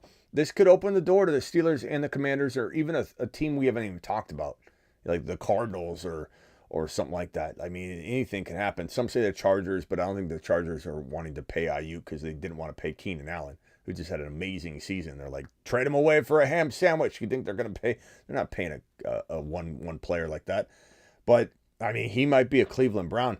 The Browns now have leverage, though, because if they're the only player, they might be like, yesterday's price is not today's price. Sorry, Niners. The Niners might dial it all back, and this whole thing could fall apart because this man doesn't know what he's... I've been a supporter of Aiyuk the entire way, but I feel like Aiyuk is dragging his feet. He's dragging his feet because he's scared. I think if I had to guess, he created a mess. The Niners started it all, but he helped create a mess that I think is a nightmare for him. I think he really wants to probably stay, but now he's crapped in his bed, and now he's supposed to go home and sleep in it. I don't know. I don't know what's going to happen, but probably going to be a Cleveland Brown is my guess. But this is a wild situation for sure. So I'll keep on X right now and refreshing, but it sounds like the Patriots were willing to offer the most money per year to Aiyuk, and all the teams pursuing him. New England was believed to be offering north of $30 million. Seemed like Aiyuk wouldn't want to go there, and on we go. Unbelievable. Aiyuk doesn't know what in the hell he's doing at this point. He's got to crap or get off the pot. You can't want the money and then not accept the money because you're being particular about where you're going. Like, that's not how it works. You either go after the situation and you take a little bit of a pay cut to stay in San Francisco, and you're talking about $1 million or $2 million per year. I'm not saying that's not a lot of money, obviously is, but you either decide you want situation or you decide you want money. And if the Patriots were willing to pay north of $30 million, the most money on the table, and you just are in complaining mode, this is where I start saying Aiyuk is crap in the bed here. The Niners certainly crap the bed. They're both crap in the bed. But this situation's getting crazy, and it could all slip away from Aiyuk, and he had to put his tail between his legs, go back to the Niners, who I predict will say something like, yesterday's price wasn't today's price, or we're no longer interested. You wanted to go down this road, test your market. You even had a $30 million, north of $30 million offer, and you screwed it up. Now you're coming back to your fifth-year option, pal. Enjoy. That's what the Niners might say. This is wild. Travis, real quick, and then over to Ron Navy. Yeah, and either he underestimated or overestimated what teams were willing to pay him. Like, maybe he thought, multiple teams are going to offer that 30 plus, and so he would be able to go to the Steelers or something like that. It's either that, which I think it probably is, like the Patriots got sick of waiting for an answer, or the Niners came back and wanted their first rounder or something like that, and they walked away. It's one of the two. Yeah, I mean, look, we are approaching the first preseason game. These teams don't have time to mess around. Like, they're going to say, do it, and let's get this ball rolling. We've got before we know it, the weekend's going to be here, and we can't do this. And Aiyuk's like, I'm just going to just carefree. Future's on the line. No big deal. Not a big deal. Yeah, I have to think the Patriots probably, if that's the case, the Patriots are probably like, you want the offer or not? If not, we're going to walk away. Unbelievable. Instead of being direct for leverage. Snoopy gifted a membership. Hey, Snoopy, thank you for gifting a membership, pal. Appreciate that. That might have been late earlier, but I still want to thank you. And then Superfishing Young dropped super chats. Ron, I'm coming for you. 1 second. Let me just get these out of the way so I don't get behind. Superfish $5 holler after what seems like 3 rounds of trade talk for Aiyuk. I'm still hoping he stays a Niner for at least another year. Call me crazy, says Superfish. Young, thank you for all your gifted memberships today. Young says Smitty, who sharded their pants more, Niners or BA? I think right now it's very even. I think the Niners sharded all over themselves. And I know a Niner fan's going to defend that because that's their nature. But they did screw up. But lately they haven't. Lately the Niners have been trying to put Aiyuk in the position he wants to be in. And they said, screw it. You've absolutely made a mess of this. Fine. Go test the market. He tested the market. North of $30 million. Hey, we're the Patriots. We'll give you north of $30 million. I want to go play with JD5. I'm going to use this as leverage. I bet his agent's going, bro, I just sent you an email. It's a DocuSign. Please sign the DocuSign tonight. Please, Brandon. We've got a bunch of money on the line here. And Brandon's like, well, I'm going to go shopping. I'll be back in a couple hours. That's how I picture these players. If anybody's seen, what was that TV show with the Rock on HBO? He's an NFL agent. And it's like you watch him talk to these players that they don't have a sense of urgency about anything. They're not careful with their job. They'll go jet skiing when they're not supposed to, or shoot like bow and arrows and into their foot. And he's trying to solve problem after problem with his clients. And it's such an amazing. What's that show called? Does anybody know? It's on HBO. It's really good. The Rock. He's a sports agent. Ballers. But it's frustrating when you watch it. You're like, God, I could just see these players being like this. They just have no clue. They have no sense of urgency. They don't understand life. And they have the world on a silver platter. And they just literally continue to screw up things. Not every player.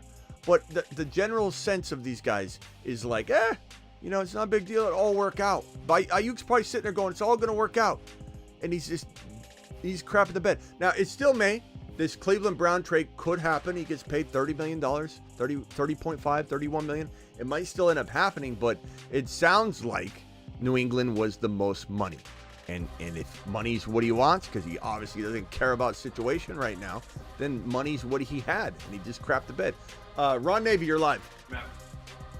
What's up, Ron? Hey, you sound like you're in a bathroom echo or something there, Travis. Way to call. You got a really bad.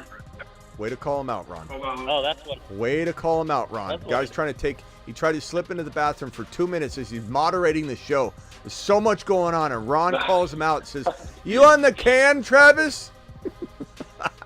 No, I'm not, but I took my headphones out, put it on speaker for a second. Poor Travis can't even take a dump. Is that better, Ron? He can't even slip away for 2 minutes to take a dump, and Ron's already calling him out. Ron's got the memory of an elephant and the ears of a I don't know, a dog. Oh, Travis was trying to get me going last night in the chat. What by saying Van Jefferson stinks? No, you were saying more. Van Jefferson is not a good player. All right. I think on point. I think there's a lot of them right now. What? I think Aiyuk knows he wants. I think there's overreaction. I think you guys are overreacting to the Aiyuk. I don't agree. I think the 49ers definitely need to get rid of him because they don't. I mean, right now they're sitting with McCaffrey with his calf injury, which we don't know. I mean, it could run to an Achilles injury. I mean, we know calf injuries cause that. So, but they don't need that drama. And McCaffrey came out earlier, and you probably already mentioned it. I didn't get a chance to hear the beginning of the show and that, but McCaffrey already said his ex-teammate to Aiyuk. So the players in the locker room are already like, they want Aiyuk gone. The coaches want Aiyuk gone. The 49ers want him gone. The thing is his leverage, he's not just going to go where they want him to go for the best deal for the team. He's going to go where he wants to go. Yeah, but Ron, he doesn't have the luxury of that, though, because the Niners are only – no, he doesn't, because the Niners have to accept the trade. The Niners have to – right now the Patriots are out, so now one of those options is off the table. They wanted Aiyuk, and the trade's now off the table. Now, maybe the Niners came back and tried to change the game. Certainly possible. I didn't want them. But Aiyuk didn't want them. Okay, but He's not going to go where he doesn't want to go. I know, but he has that leverage. Ron, he's clearly about the money, though, and what I'm saying is if the word is he doesn't want the Browns or the Patriots over these other locations, so he's dragging his feet, and the Patriots situation went away. Like maybe he wants the Browns more than the Patriots, so he's like, fine. But he's got to be careful because if he drags his feet too long, then the Browns situation is going to go away. Like, these teams can't wait around forever. He doesn't want to go to the Browns either. I think this is all about Pittsburgh for you. I think this comment this feels very Pittsburgh driven. He wants to go to He wants to either go to the Commanders or the Steelers, one of the two. And the thing is he'll accept probably less money to go to either one of those places because even though I don't like him, Tomlin commands respect amongst players. All the NFL players. I knew it was about the They Steelers. love Tomlin or whatever. But Of course it is. But also he wants. No, I said Commanders too. So you can skew it however you want it. But it is the facts. The facts are the facts, and Aiyuk's going to go where he wants to go. And the 49ers, they can do all that. Sure, they can say, okay, play for your fifth-year option and all that. But now they're going to have a toxic player. They're going to go for a Super Bowl. We know that. We agree with that. We agree with that. Toxic player in their locker room, and they don't want that. So Ron, let's put that to bed. Let's put that to bed because we agree on that. We agree on that. Let's put that to bed. He's burned his bridge. He's burned his bridges in San Francisco. Like I agree with that. So we don't need to even discuss that. But the problem is you're saying he's going to go. He's going to go where he wants to go. He doesn't have very many options. He doesn't have very many options. He has now the Cleveland Browns. He's got to hope the Steelers are trying to get back in. He's got to hope the Washington. No, they are back. But not trying. They are back. Look, I'm not saying that I don't agree that there's more to it. I led the show with don't trust Adam Schefter, who's using his opinion to say that he thinks that the Steelers are out. Because I definitely feel like Schefter's using his opinion there. I don't think he knows. And like I said, some of the best deals that have ever been made in the history of deals have been when you walk away from the table. So Pittsburgh walking away, and they did, doesn't mean they aren't going to come back in. Especially when they find out that New England's out, they might try and say, you know what, San Francisco's probably a little vulnerable right now. But the bottom line is the facts right now are that we don't know if Pittsburgh's for sure back in. We don't know for sure. There's rumors about it. We don't know if Washington's interested in getting back in. So the only offer that the framework is out there and ready to go is the Cleveland Brown trade. So when you say Aiyuk's going to go where he wants to go, he doesn't have the luxury of choosing where he goes. He's going to be, unfortunately, granted by the Niners, not able to do what he wants, to go negotiate with the teams the Niners want to trade with. He doesn't get the luxury of going where he wants. The Niners said you can go talk with them, and talk with them. That's it. This is how confident I am. If Aiyuk does not end up on the Steelers or the Commanders, I will the minute that he goes somewhere else or he stays with the 49ers, I will go on PayPal and gift you $1,000. That's how confident I am. Whoa! Let's map this out real quick. So he's going to be a Commander, Washington Commander, or Steeler, or it's $1,000 super chat. I like So the that means Commander even part. if he goes back to the Niners, Yeah, he's saying he's going to be a Commander, goes back to the Commander or a Steeler, or it's $1,000. That's what he's saying. A Commander or a Steeler. That's how confident he is. I like that. I've never rooted against him going to Washington till right now. All right, Ron. The moment he stays in San Francisco or goes to the Cleveland Browns, Ron is racing to PayPal and dropping $1,000. Wow. or sleeps on it and decides, oh, maybe the Patriots are Here, not so bad. Ron, offering me as much money. Ron, I'm gonna owe you. Ron, I'm going to owe you, so if he ends up being a Commander or a Steeler, I will write Ron Navy on both of my arms in marker and wear it for the next live stream. The same live stream you would have done that, okay? Because you deserve something as well in that, but that might be, to be honest with you, as an analyst, I consider myself, quote, air quotes, I would say the likelihood of him going back to San Francisco or to Cleveland seemed like the most likely scenarios than to go. So I feel like I'm on track here to get a thou. But I mean, hey, these things go in crazy directions, and I led on the show with that we can't assume that Washington or Pittsburgh's out because, like I said, the best deals are ones you walk away from. At the car dealer, to get the best value on your payment, you better have walked away at least once. Or you say, I'm done. Can you get my keys? Look, I'm done here. I don't even need a car. Where are my keys? And then they go, hold on a second. And they come back and get you a better payment. So that's maybe what's happening. What? I put my faith in the musician, the musician. The con man. Yep, on con man. I put my faith in con man. This is gonna be How much do you think they'll pay him, Ron? I'm genuinely asking you this because I know in the past you thought they might not be willing to pay. What do you think they're willing to pay him? I think that he will get between probably.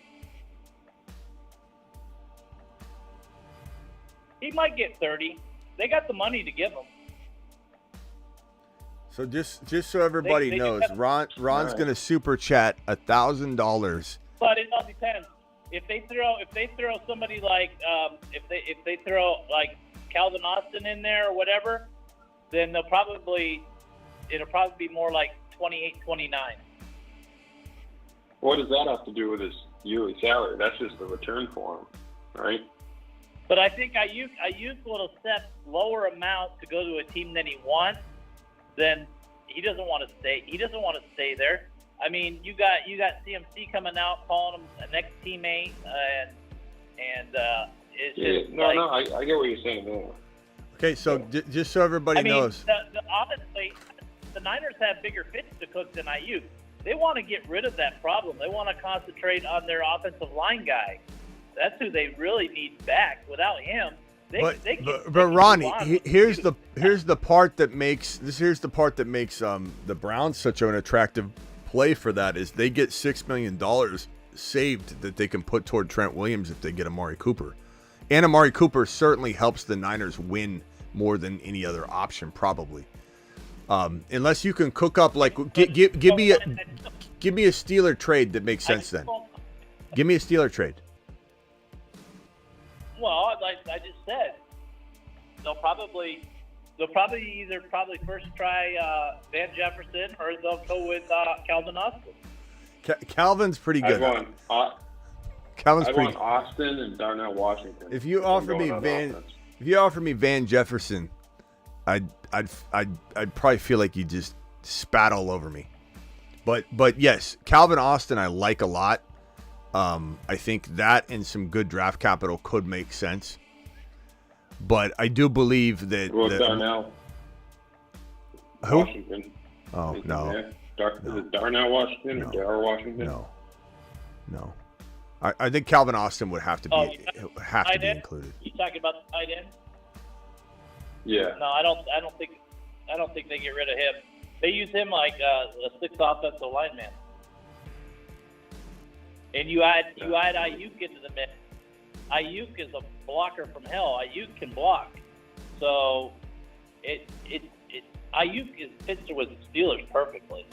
Maybe not like you were saying yesterday, Smitty. Maybe not the fantasy-wise, but I think he'll be all right. He's a good fit. Too. Yeah, no, I agree with you, Ron. I think Pittsburgh is I feel like, and don't take this the wrong way, I feel like they're like a 7 out of 10, heading into the season if I was to rank them. You give them Aiyuk. Aiyuk does not produce fantasy-wise as well as he could in a lot of situations. But the Steelers become an 8 out of 10. Maybe an 8.5 out of 10 as a football team. If you add Aiyuk, you got Pickens, you got Fields, you got Warren. I think it's going to take the job. And if he doesn't, that means Najee's balling out. So either way, you have a really good team. This defense, the offensive line. Aiyuk turns really this in. They don't have a lot of. They got depth. They got very, very good depth, and that's depth on the offensive line. They got depth on the defensive side. They got depth on their key offensive players. They got a lot of depth right now. Everywhere but wide receiver. And Aiyuk everywhere depth on wide receiver. Aiyuk shorts that up. Aiyuk go in there. That gives Roman Wilson time to develop. That gives Austin, he's developing still. That gives those other wide receivers more time to develop. And you think about it, Pickens will command a lot of double teams. And so what's that leave for Aiyuk? Aiyuk is going to be open. Makes it so you don't have to use Van Jefferson either. I've never been a big Van Jefferson fan. All right, guys, vote on this poll right here. Will Ron vote Will Ron Navy be paying Smitty $1,000 because of what we have on screen? Let me put this on here.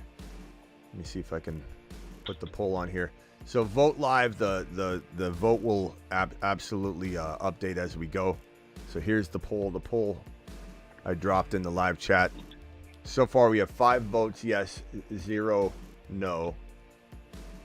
There will be a little bit of intrigue for people to be like, I'm rooting again. I'm rooting for this like train wreck for Ron. That's just the nature of the human condition. But let's see what people. Yeah.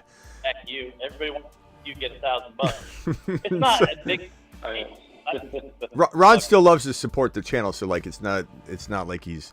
But yeah, this is gonna be wild because if I had to guess right now, with my analyst hat on, not my the super chat, I would say that the odds of him going to Cleveland are, let's say, I would say 50%. The odds of him going back to San Francisco feel like 10%. And then the difference that's left over, the 40%, is divided up between a lot of unknowns, like does Washington get back in? Does Pittsburgh get back in? But that isn't to say Pittsburgh doesn't float to the very top of this, or Washington, on one phone call, because it's a strategy to negotiate, So we're going off of Schefter, Rappaport, and right now, though, what I would say, Ron, that's going against you right now is the framework of the Browns deal is there, and he has no other situation in front of him. He has nothing else. So I'm not saying that Khan won't come up with something, and we also don't fully know what teams he's been granted permission to negotiate with, because you can't do a deal unless the contract's ironed out. I have to think that the Commanders and the Steelers, there's an open-ended communication line that's been opened, and he isn't he's got permission to still negotiate with them, but it's crazy, bro. So far, it's 77% that Ron will be paying Smitty $1,000. 7 votes to 24. And if anybody wants that link, it's again right here to vote. So vote on the poll here. Hey, I gotta run, Smitty. All right, Travis, we'll see you guys later. See you later. What? I don't agree with the. I think it's more like, in my opinion, it's more like 10% Browns and 10% 49ers and like 80% Steelers or Commanders. Woo! I mean, I'm not trying to say you're wrong, because like I said, one phone call and this, one tweet, like anything could change this, but the evidence right now is that the Steelers and the Commanders are not in. The evidence is the Steelers were rumored earlier to be back in. Schefter shot it down, kind of, but it felt like an opinion-based shoot down. So I think that there's still a shot that they're negotiating. But they don't know. Yeah, I agree.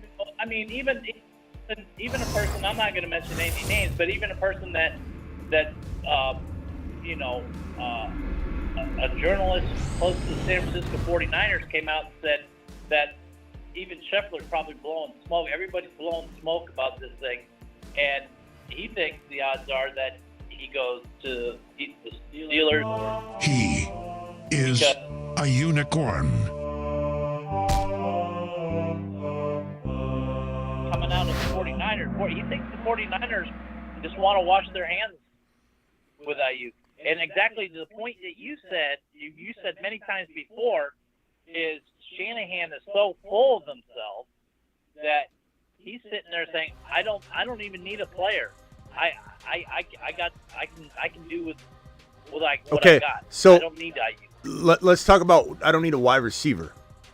I think he wants a player because he's trying to win and secure himself a championship. But like, what defensive player would you be willing to send over to the Niners for Brandon Aiyuk that the Niners would be okay with?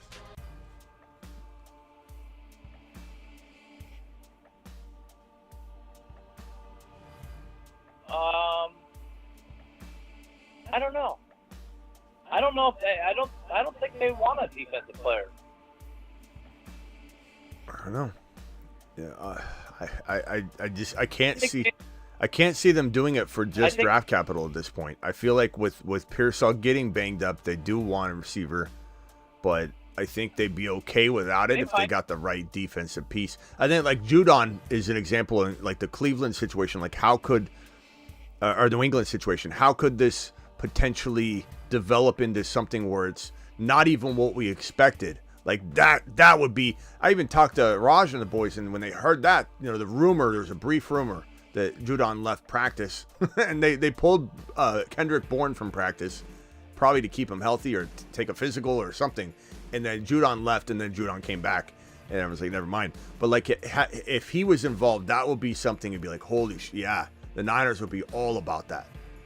But here's the thing.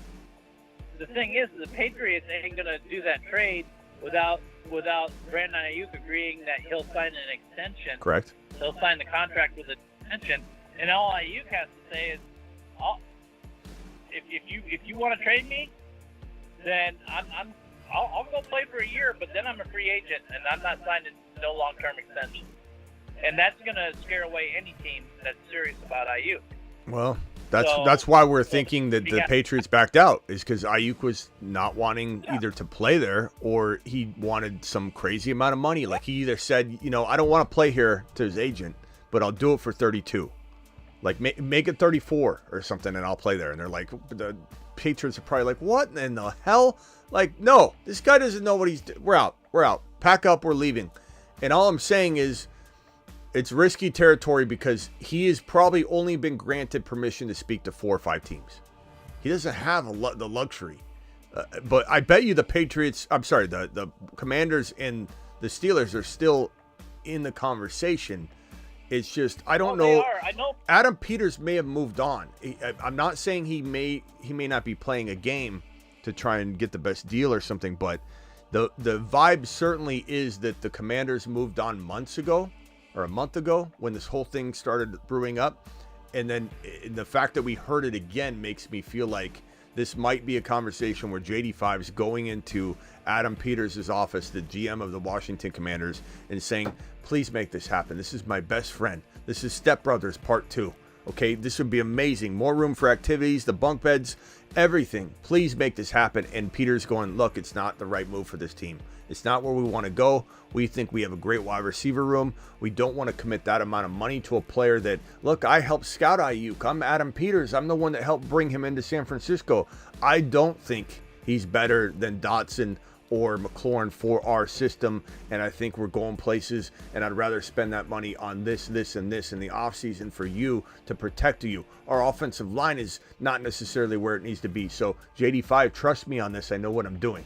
That I feel like that might be the conversation that's being had in the background based on what I'm feeling and seeing, but I could be wrong. Peters could be just out there maneuvering like Khan, your boy Con Man over in Pittsburgh. Maybe he's on the phone saying, you know what? Everybody's doing all this work up front. Let me pick up the phone and call Kyle Shanahan's home phone. Hey, this Adam Peters. This nonsense that's going on. How about we give you this and get this done now? And we know that Aiyuk wants to go to Washington over all other situations. So it wouldn't be hard, like you said, for Aiyuk to play for a little less money or equal. All they have to do is make sure the compensation is appropriately the way that it needs to be for Washington for them to step over everybody. Washington has the advantage. Pittsburgh has the second advantage. You're right. You're not wrong, Ron, in betting on these two teams because these are the two teams that Aiyuk has verbally said he wants most. And San Francisco was 1, Washington was 2, Pittsburgh was 3. And I think we both agree that San Francisco may no longer be Aiyuk's number 1. I bet you it's now his 3. I bet you Washington is his 1, Pittsburgh's his 2, San Francisco's his last resort 3rd, going back, putting his tail between his legs. But I just don't know that the teams are on board with that thinking. I don't know that the Washington Commanders or the Steelers want to even do this anymore. That's the part that's going to burn you, if it does. But I think that you're right in banking on these two teams as being what Aiyuk wants. Well, I know the Steelers are back in for sure. I know that 100% sure. What makes you say? They haven't stopped. But what makes you say that? Because there's reports that say just both. Like they did, like you did just like the freaking media did when the whole draft thing with Stroud and Young. You know, at first Stroud was the number one quarterback, and then the media changed the perception of everything, and then Carolina's like changing their mind. And what happened then? Carolina screwed up, and they got fired. They got fired because they picked the wrong guy. You know what I do think about teams though, Ron? Media pushes more. You know what I do think? Media pushes people more than people think. You know what I do think about NFL teams though? If you watch the Draft Day, the movie Draft Day, it's by the way, Kyle Cassidy says, is Vidal going to be a midseason monster? Let me show you the midseason monster list, pal. Let me show it to you right now. He's on the midseason monster list. So 100% correct. Vidal is definitely a midseason monster for sure. So great minds think alike. Have you talked about Mason? About Jordan Mason? Jordan? Yeah. I mean, I don't know. CMC's hurt? Yeah, I don't know that Jordan Mason. I mean, you got Mitchell, you got Mason, you got the rookie Grendo. I don't even know that we have a clear feel on who the RB is there to cuff. Mason. The running back coach don't like the rookie running back. He actually likes the undrafted running back better. But Mason, what came out, and they were holding this close to the chest. We were all wondering why Mason wasn't getting more playing time and more playing time. You saw what came out. Did I say they Rudolph? let Mason get in front of the, and Mason said Jordan Mason that he wasn't a good student. That he wasn't. Okay, that's why I hear what you're saying, but the running back coach doesn't really have say. Shanahan controls everything. The running back coach can't even decide what kind of coffee he gets to order.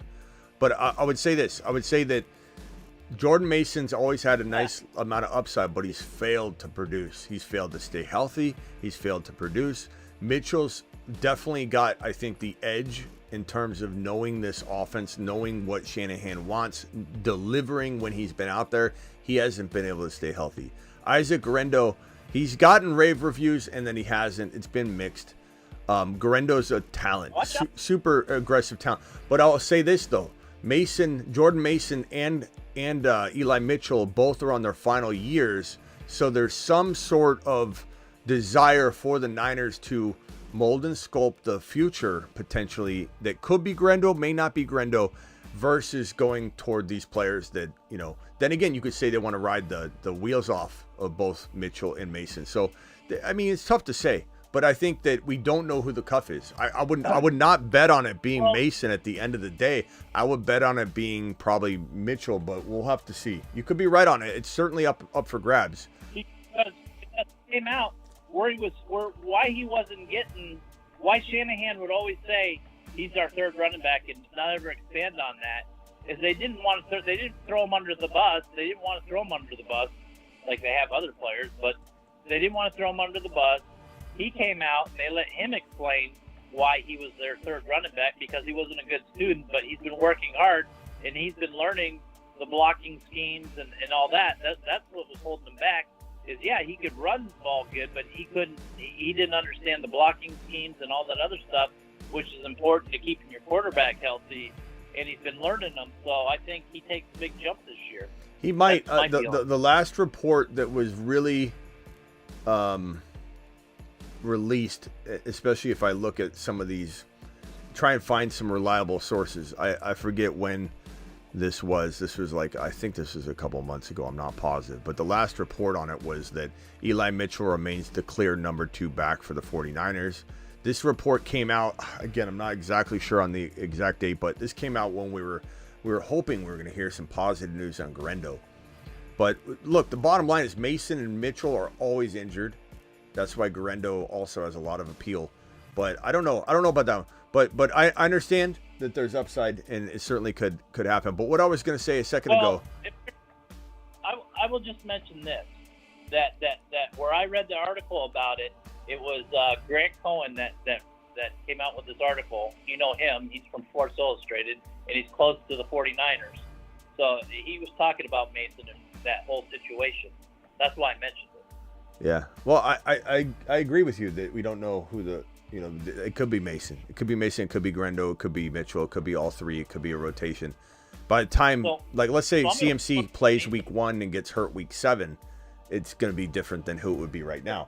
Maybe if push came to shove and one of these guys had to start week 1, maybe Mason would be the only healthy running back. So he would start. But if week 7 comes... What? What 49er running back doesn't get hurt? They get hurt every single freaking year. Deebo might be starting running back by week 10. But anyway, what I was saying was it depends on when McCaffrey's out. If McCaffrey misses week 1, let's say this thing gets worse, then Mason's got a good shot at starting week 1. But if we're talking about week 7 and Mitchell's healthy at that point, like Mitchell has been deemed the clear number 2 running back.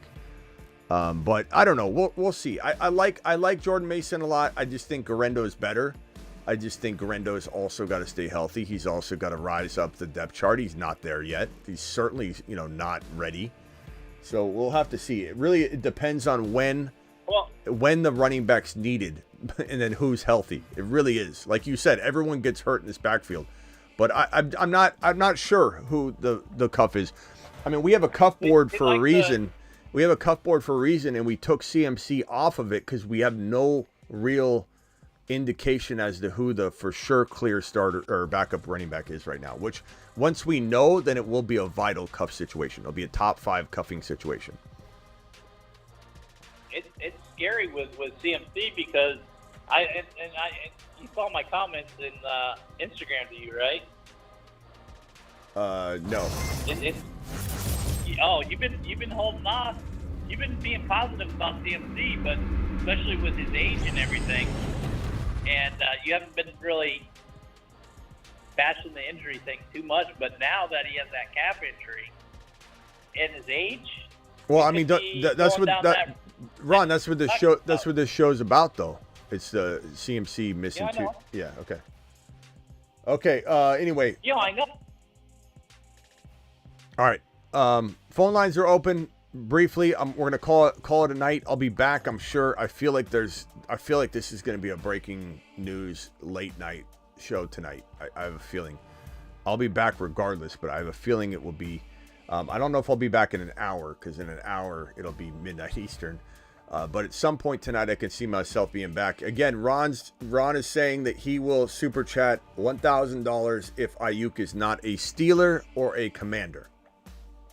So that will be a very, very fun thing to follow here on the channel. And if Ron gets it right, I'm going to write Ron Navy on both my arms and marker and do a whole live stream with Ron's advertisement all over my arms. All right, Ron, anything else, bro? No, that's it. All you right, know me, I'm good for it. All right, Ron Navy to the moon. Appreciate you, Ron. All right, later. Later, bro. Later, chat. All right, Ron Navy to the moon. Ron's stock is up. Stock on the rise. Ron's funny. He does come in strong with some of these predictions, and he'll dig in, especially if it's Steeler related. He definitely is. Vital going to be a midseason monster for sure. A midseason monster, Kyle, as I showed you, and I appreciate that super chat. Thank you. Easy with the super chat says Dynasty 12-man, 1 QB, 3 flex. JD5, Kyron, Cook, MHJ, Neighbors, Komet, Addison, 80, Mitchell, Corley. What planet you sending me to? Dynasty 12-man, 1 QB. JD5, Corn, Cook, MHJ, Neighbors is pretty good. I would say Moon. I'd sing to the Moon. I don't know if it's Mars or Saturn capable yet, but you just need to. I like Cook, but I don't love Cook. Love MHJ, love Neighbors, love Kyron, love JD5. Get one more piece to this that we love so much, and then boom, you're a Mars man. But definitely a good team, definitely Moon capable. Appreciate you, Easy, dropping it like it's hot here in the chat. Thank you all for being here. Easy to the Moon, thank you, pal. And then let's see what else we got here. Any celebratory messages? We have Michael with the 9-month membership. Wanted to give a big hoot to everyone. Appreciate you, Michael. Thank you so much. Red, appreciate you. Red, the phone line was open, but you never called. Thank you to DJ Meat Missile, who says Super Fish and Maverick to the Moon for all the gifted memberships. Appreciate you. And then Owen, my guy. He says Browns defense have a fully Browns definitely have a fully guaranteed contract for Aiyuk. I'm sorry, I thought you were going to say Browns defense on something. Fully guaranteed for Aiyuk. Yeah, the Browns are going to give Aiyuk $118 million deal. Okay, how much is it guaranteed? Well, we didn't think of that. We just guaranteed the whole thing. It's just the freaking Browns, man. Joel with the $2 hauler. Smitty, where is it okay to draft CMC after the news? I mean, in the top 5, but I just don't know how. If I'm drafting, like, let's say I'm drafting 4, and for some reason, Hill, Lamb, and Bijan go. You know, like, are you going Chase or are you going, and he's holding out, so he's an injury risk. I mean, then you go, I guess you go CMC, but that's redraft. If let's say you're at number 2 or 3 and Bijan's there, I'm taking Bijan. So I'm not saying to avoid CMC, but I just don't know. I did ask Raj, by the way, who the backup was in San Francisco. I just sent him a message. I said, is Mason the number 2 behind CMC? And he did say yes. For right now, he is right now the number 2. That's good news. That confirms what Ron and some of you were saying. I mean, hey, that's awesome. If we can get some confirmation on that, I think further into the ending of the preseason, then I'm on board with the Mason cuffing to CMC as a vital cuff. But call me skeptical that Mason's going to stay healthy. I like Jordan Mason a lot, but I don't know. Mitchell can't stay healthy. He can't stay healthy. Garendo is such a good talent, though. I don't know how I feel about it. I think what is now might not be what you need week 7. If Christian McCaffrey starts week 1, then what happens in week 7, I don't know if Mason will be there. So it's a really tough thing to predict with the San Francisco 49er running back stable. But just to clear it up, Mason is the number 2 according to Raj right now. So there you go, Ron. Some backup there. Smitty, I picked 4 in a redraft, assuming Bijan, Hill, Chase fall to me. Am I going Bijan? Hill or Bijan's fantastic, Jesse. There's no real answer. The Niners did bring in Matt Breida too, which is weird. You wonder if something bad is going on with Mitchell's injury or whatever. So we'll have to find out on that. Appreciate you all. Thank you all for the super chats today. You guys are absolutely amazing. Thank you all for the gifted memberships. We had for gifted memberships for 5 gifted memberships: Superfish Maverick, Superfish Maverick, Superfish Maverick, Superfish Terry, Superfish Maverick, Superfish Human Ziggy, Maverick, Superfish Andy, Superfish with a trio in a row right there. Human Ziggy with another in D-Town, all dropping 5 gifted memberships all night long. Superfish gifted a 10. Human Ziggy gifted a 10. We had, let's see here. Did we have, we had Ron Navy gifting, or not Ron Navy, I think, yeah, last night Ron Navy gifted 50. So thank you all for those super chats, all those gifted memberships. Thank you everybody on X. Please subscribe to me on YouTube because we don't always go live on X. So all my X people out there, go on YouTube and subscribe. We've got 303 people still in here from YouTube, 226 from Instagram. I'm sorry, from X. We'll see you all tonight. Don't forget to join me tonight for either a live draft or live draft and a news show based on, I don't know, some Aiyuk news that might break as soon as I hit the end button. I'll see you all later. Justin Fields to the moon. Ron Navy called in and we didn't even talk Justin Fields at all. And Justin Fields was a big part of this show because we were preoccupied with the Brandon Aiyuk news. But Justin Fields to the mother freaking moon. Leave it on the fields. Just in time. Fields of dreams. Fields like making love. Outstanding in his fields. Fields so good. Fields general. My fields good. Uneven playing fields. Battlefields tested. Fields. Fields. He's for reals. Got him. Got him.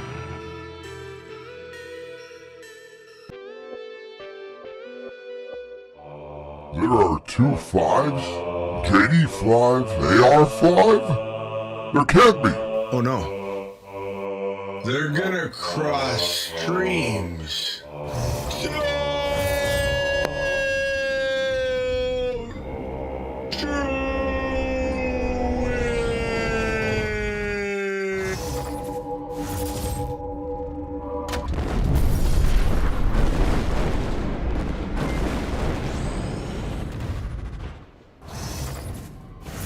Right as the explosion happens, Ron Navy drops 50 gifted memberships. Ron Navy Monster Man. Monster Man. $50. Give me $50, Honda. Get better, brother Smitty. Give me $50. Oh, yeah.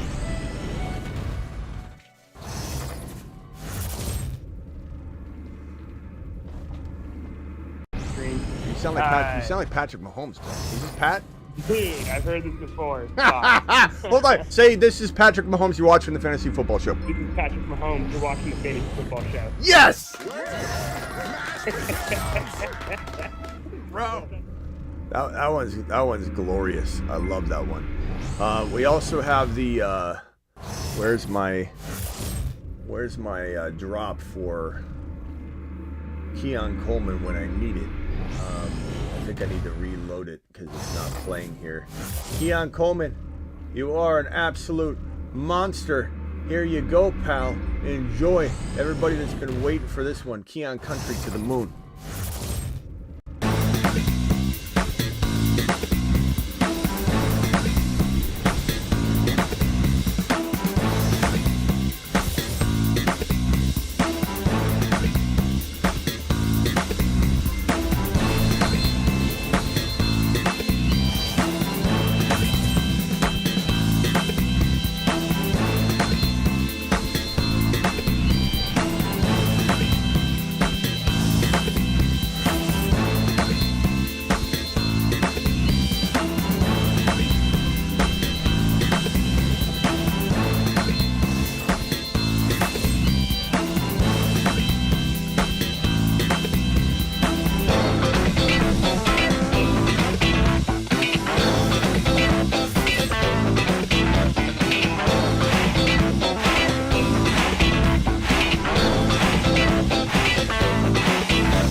Chan is the man.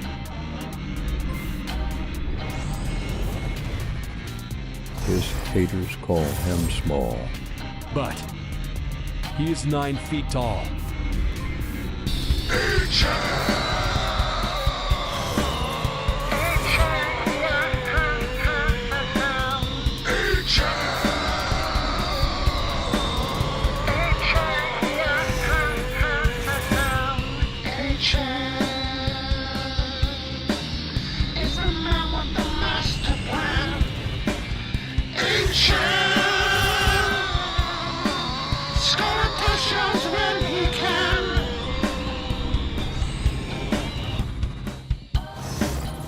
Chan is the man.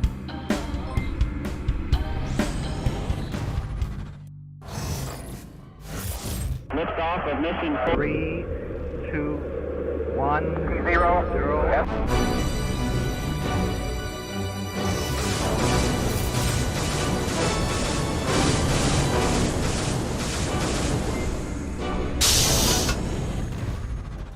Live Monday through Friday, 8 p.m. Eastern. We're waiting for all these super or gifted memberships to go through before we can even leave. Ron Navy's always making the studio a mess. He's always making the show longer. He knows what he's doing. He knows what he's doing. Roach just got a membership. Everybody, thank Ron Navy if you got a membership from him. He just dropped 50 gifted memberships. So those bad boys are going to be piling up here. Smitty, don't stop. Hardest working man in the biz. Thank you, Papa Smurf. Appreciate you. Drop a Ron Navy anchor emoji. Yeah, Yeah, this is a long show. We've got 270 people from YouTube still in the building because they know we don't know when. They don't know if it's really going to end. We've been live for 3 hours. Yesterday was 2 hours and 50 minutes. Don't be shocked if we go for 3 hours, sometimes 4 hours a show going forward. And that sometimes might eliminate the graveyard show just because we run right into it. You know, if it's midnight Eastern when I get off, then that's basically the graveyard show. Everybody, thank Ron for a gifted membership.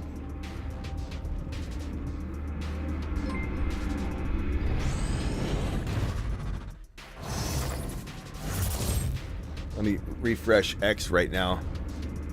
And while we wait for these memberships to go through, because technically I have to wait till they go through to make sure that it all ends up holding. Otherwise, I think they'll overturn. So Ron's literally making Smitty sit here. You know Ron's loving it right now. Ron drops 50 gifted memberships. I gotta wait. I can't end the live stream. They all gotta be handed out. Let's see here. I don't see any.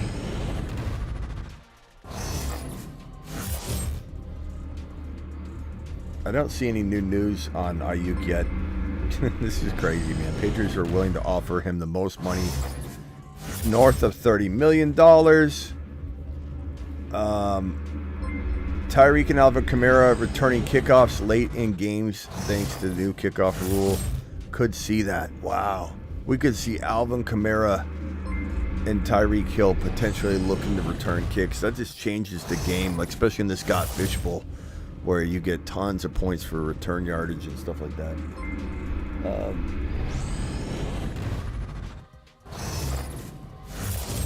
Ron Navy dropping gifted memberships left and right.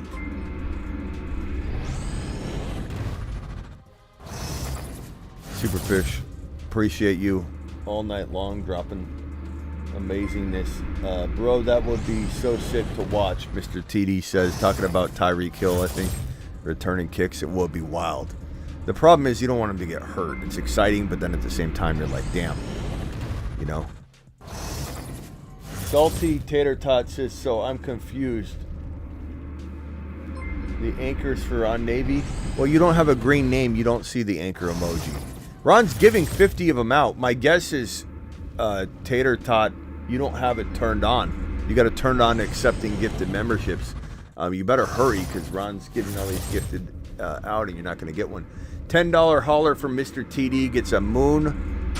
To the moon. Shot. Thank you, Mr. TD. Appreciate you. Full PPR, 12 teams drafted at the 4 spot. QBs, Josh Allen, Tua. Running backs, Bijan, Acham, Benson, Ford, Wright, Brooks. Wide receivers, Dell, Flowers, Coleman, BT. Tight ends, Musgrave, Sinnott. Free agents include Wicks, Leggett, Vidal, Robinson, A.D. Mitchell. It's a good team. 4 spot. QBs, Josh. So yeah, Josh Allen, Bijan, Acham, Dell, Flowers. I like it. I'm not a huge Flowers guy this year, but I loved him last year, obviously. But I don't know. Past that, I love every other player. I love Coleman. I love the Musgrave tight end situation got there. Dell and Coleman are great. Would I rather have somebody a little bit different than Flowers? Maybe. Devontae Smith, DK, Deebo, etc. And Flowers sometimes goes right around there, so it just depends on who is left. But past that, I love every other player you have. And I don't hate Flowers. I'm not huge on Flowers this year. All right, I think we're good to go. Appreciate you all. I'll see you all tonight. Doses.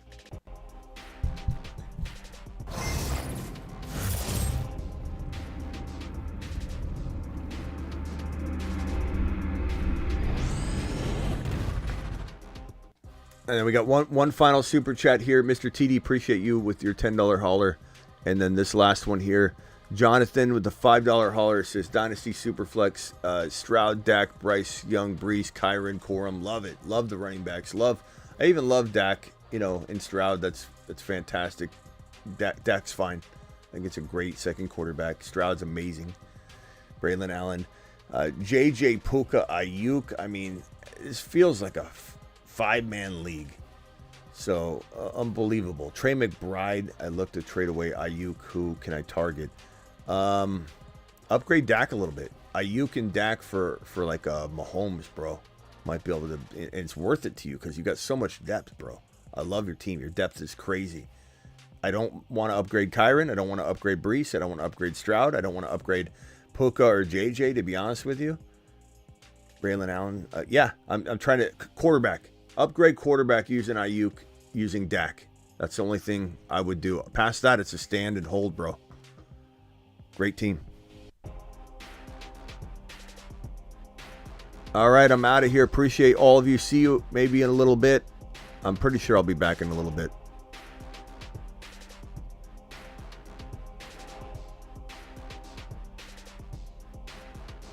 Thank you, Ron Navy. Thank you, everybody. Appreciate you all.